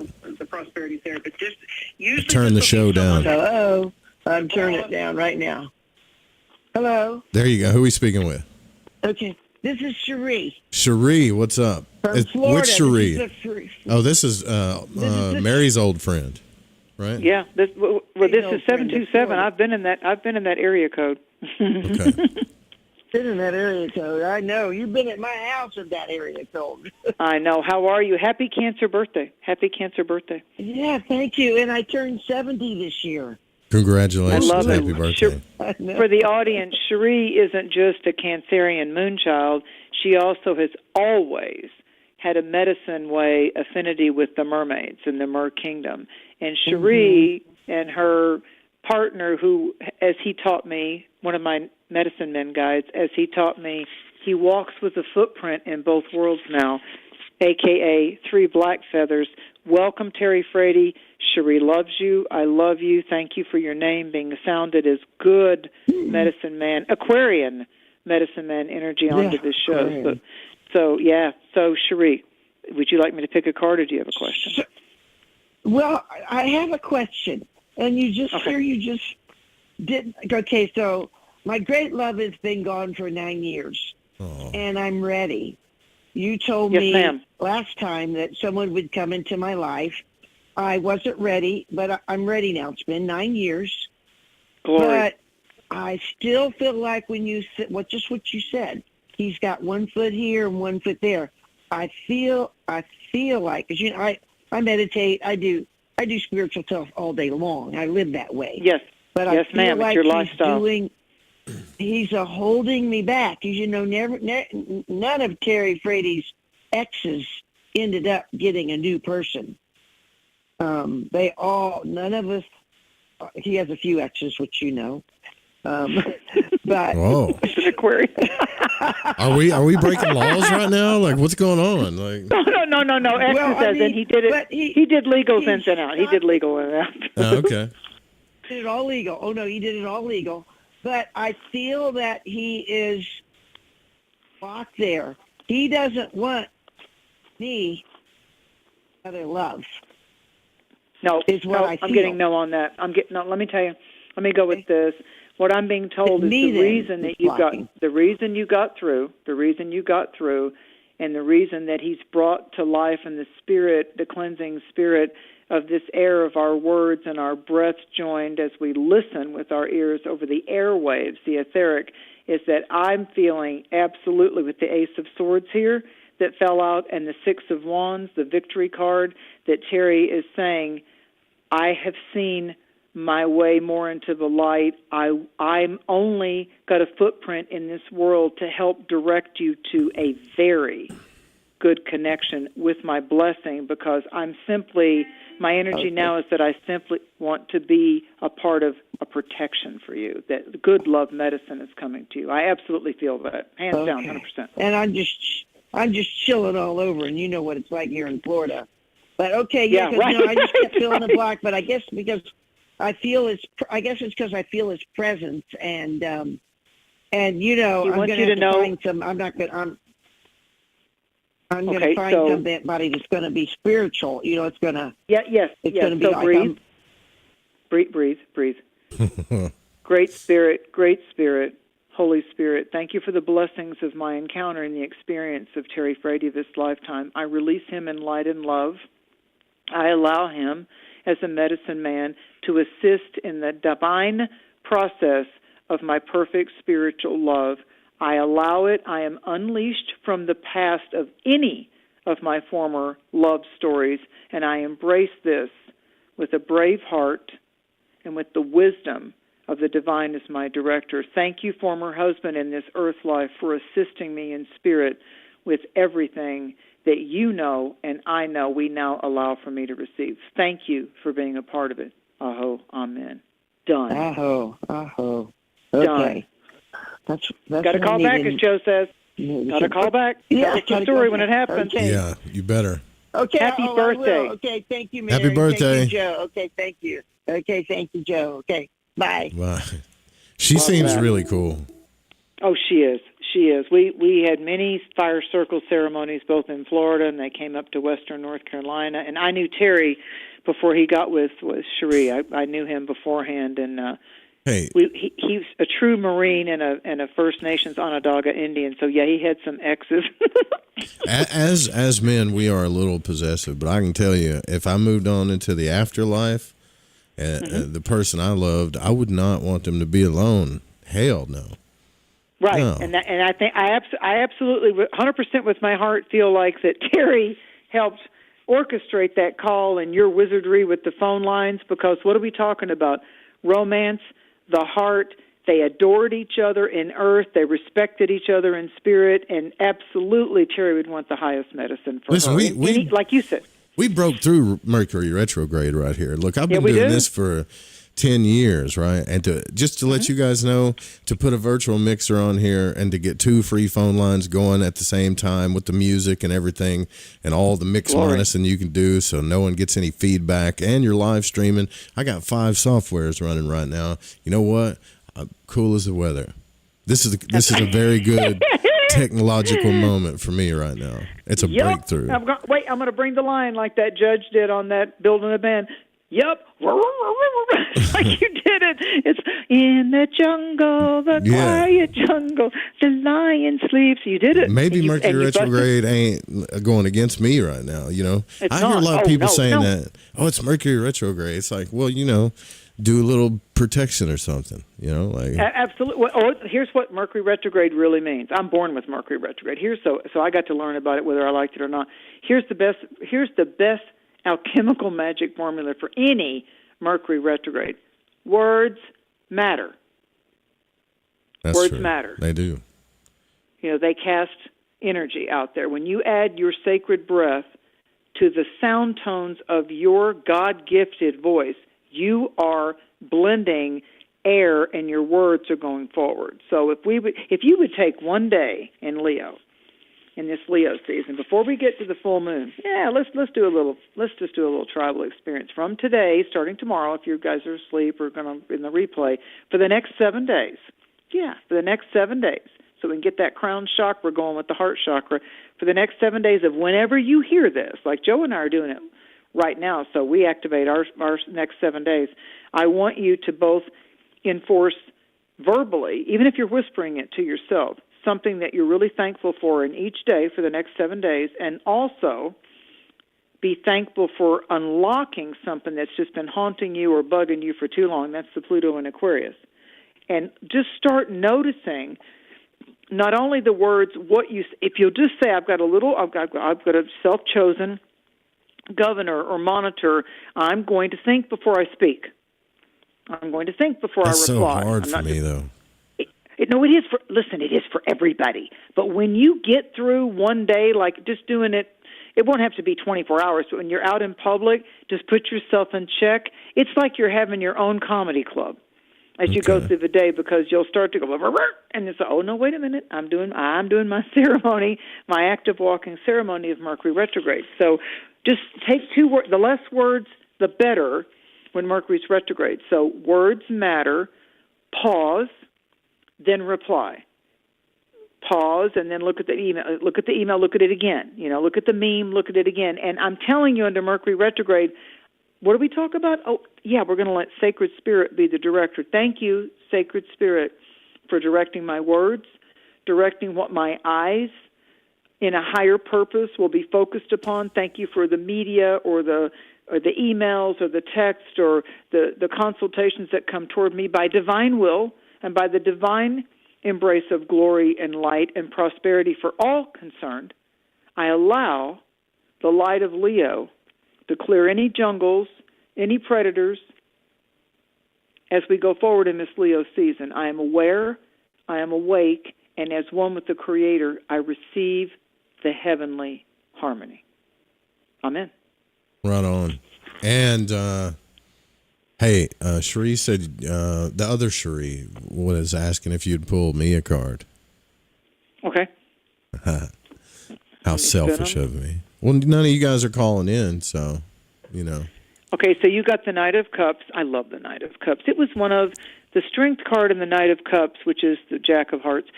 in regular cards. The Knight of Cups always, always, always appealed to me, and later on I studied them. Well, that's because I'm a water sign, and it's a water suit. No. There's something about the Knight of Cups. He's got the wings of Mercury on his helmet and the Rider-Waite deck. He's got the wings on his back of his boots.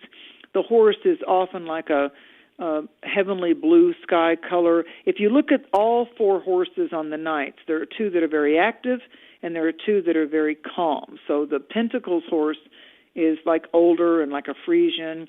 It's a bigger, type of Clydesdale Frisian type of horse. And in the Knight of Cups, the horse even looks down at you like it's not giving you the mean side eye. It's nodding its head to you like, I'm here for you. So the Knight of Cups he's like the White Knight. He brings the communion cup. He says, take ye apart a while and rest. Drink. This is of me. This is the life force of the blood. So this is the communion cup. This is the cup that can baptize. This is the cup that you toast at a wedding, at a birth. When you take your hands, and take them up to the sky, when you elevate and ascend the palms of your hands up to the sky, going, truly, God is in this place. This is a forever moment. I am changed. I receive it. When I hear certain songs, even certain gospel songs, All Is Well With My Soul, when I hear Waymaker, when I hear Love Me Like I Am, when I hear those kind of songs, there's a fire that builds in your body. And if you'll especially play one of those inspirational type of songs, if it's rock, it's rock. But pay attention to the lyrics. Words matter. The Knight of Cups, which is the Knight of Hearts, brings peace. And he's armored up in the silver of the intuition of the moon. The Cancer, the crab by the light of the silvery moon. Leo is the gold of the sun and the shimmer light of the stars. So we have the Knight of Cups coming in going, I have both prosperity for you in both 3D world and the material world, and I also am here to announce to you, love has chosen you.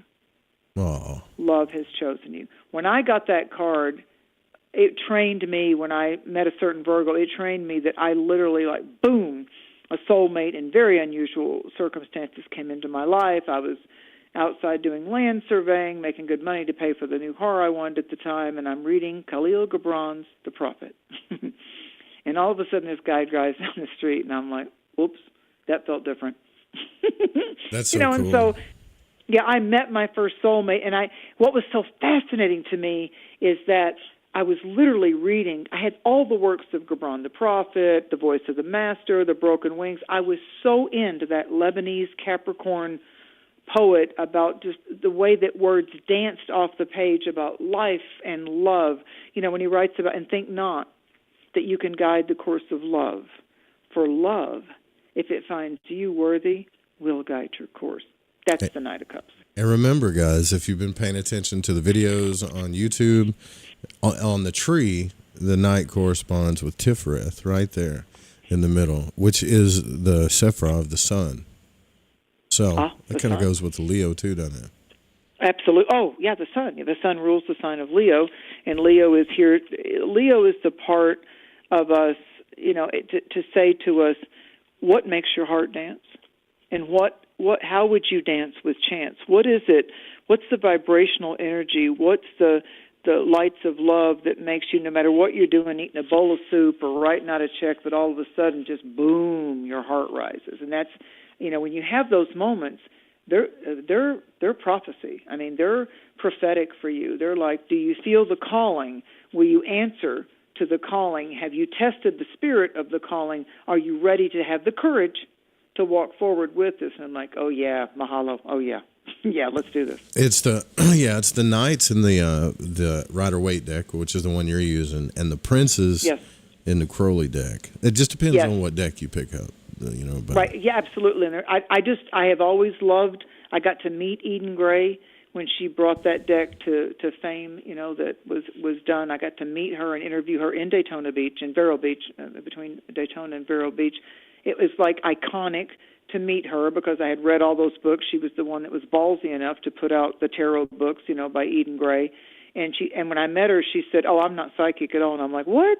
And she goes, no, I'm not psychic at all. I just had the creative vision that it's time for this woman's artwork, and it's time for the way this is time for this to come out, and it needs to be put out in some type of format, Gemini. And then I was about passed out because I'm like, just coming into my 20s, and she says to me, now do a reading for me because you've got the natural gift. And I'm like, you're Eden Gray. That's a big, tall order for me. I'm kind of like starstruck right now. And she said, remember, I told you I'm not psychic. I just have the Gemini part, and I knew how to put the whole message together. So I get to do a reading for Eden Gray, and it was just like, wow. That's awesome. Wrap it up and put a bow on it. You know what I mean? Oh, That's yeah, well, awesome. and I also got to, here's how I test spirit, Joe. I'll tell you this real quick. So the Queen Elizabeth II of England was going to have her second Jubilee. And so I was playing around with, how do I know if this guide's really of the dark or the light? And I'm doing that stuff while I'm living in Florida. And I'm like, I need some kind of big test. And they said, pick somebody. Pick somebody. I said, all right.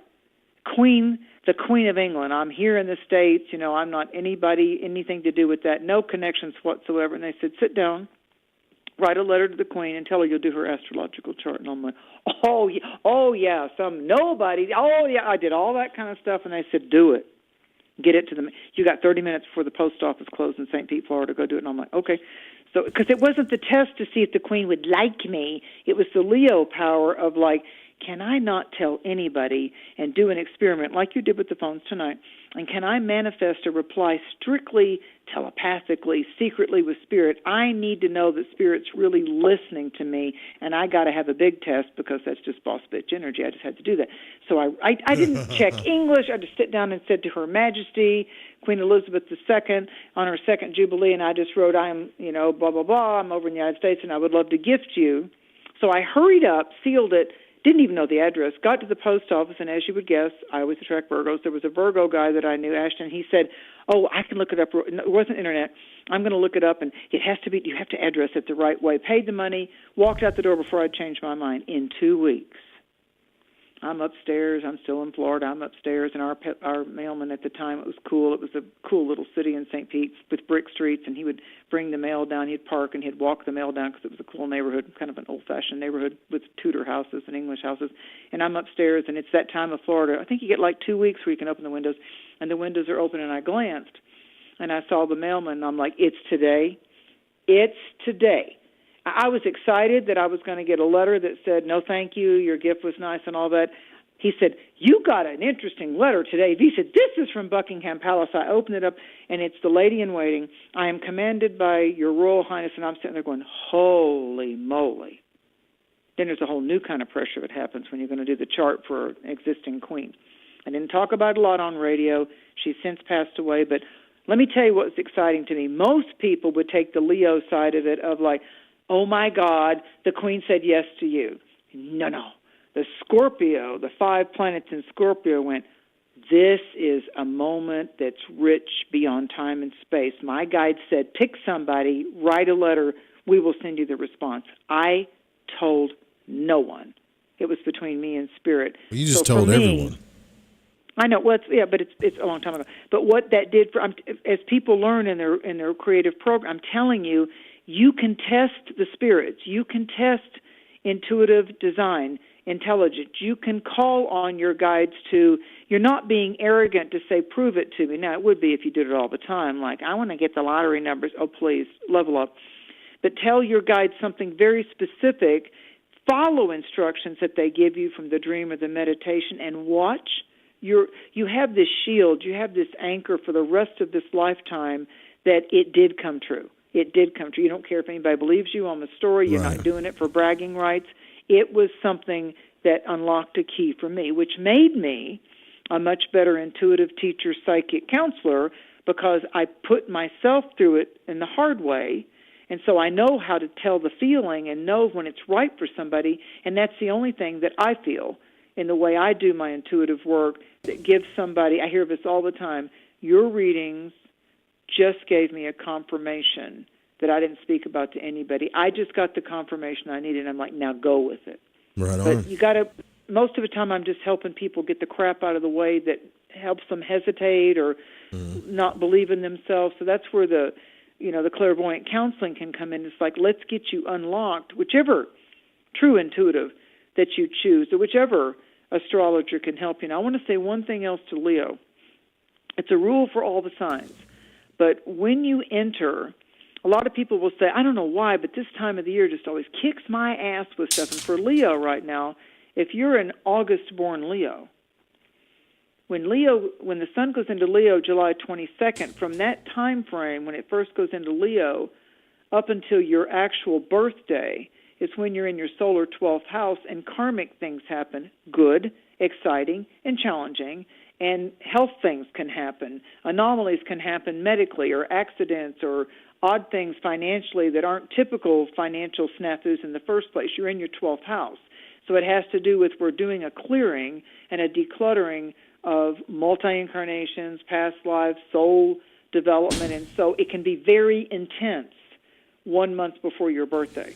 Given the fact that Leo and Taurus and Scorpio and Aquarius are the 4 fixed signs, those 4 signs mostly out of all 12 zodiac signs need to really pay attention to the month before their birthday, the sign before their birthday, because that's when you can start shifting that, and instead of it being painful lessons or losses or challenges, you're ready for it. Here we go. You're ready for it, and so therefore it's a time of declaration that as one with the Creator and one with the Holy Ghost, that's when I was in my last month in the womb. It's a month before my birthday, and I now claim new life, resplendent light, and I am able now to divorce and release any of my nefarious, difficult, self-inhibiting soul contracts, and I am reborn again. I am resurrected into the better, best version of myself as one with the I am that I am.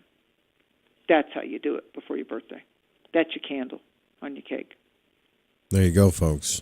And make sure you get a reading, too, so you can get that extra confirmation. Go to MaryDusina.com. Mary, we'll see you again when the moon turns, huh? That's right. I like that. As the moon turns. It's not the old soap opera, As the World Turns. It's As the Moon Turns with Joe and Mary. Don't miss it. Love you, Joe. Thank you, audience. All right. Well, we're going to get out of here, guys. Make sure you go get a reading. Good night, y'all. Take care of yourselves. Take care of each other. Well, I guess I'll be fine. There's one girl that's all mine.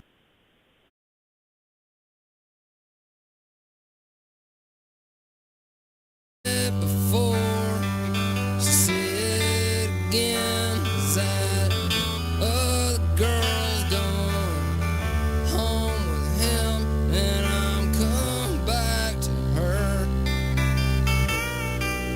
She don't mind. She's my best girl. She's got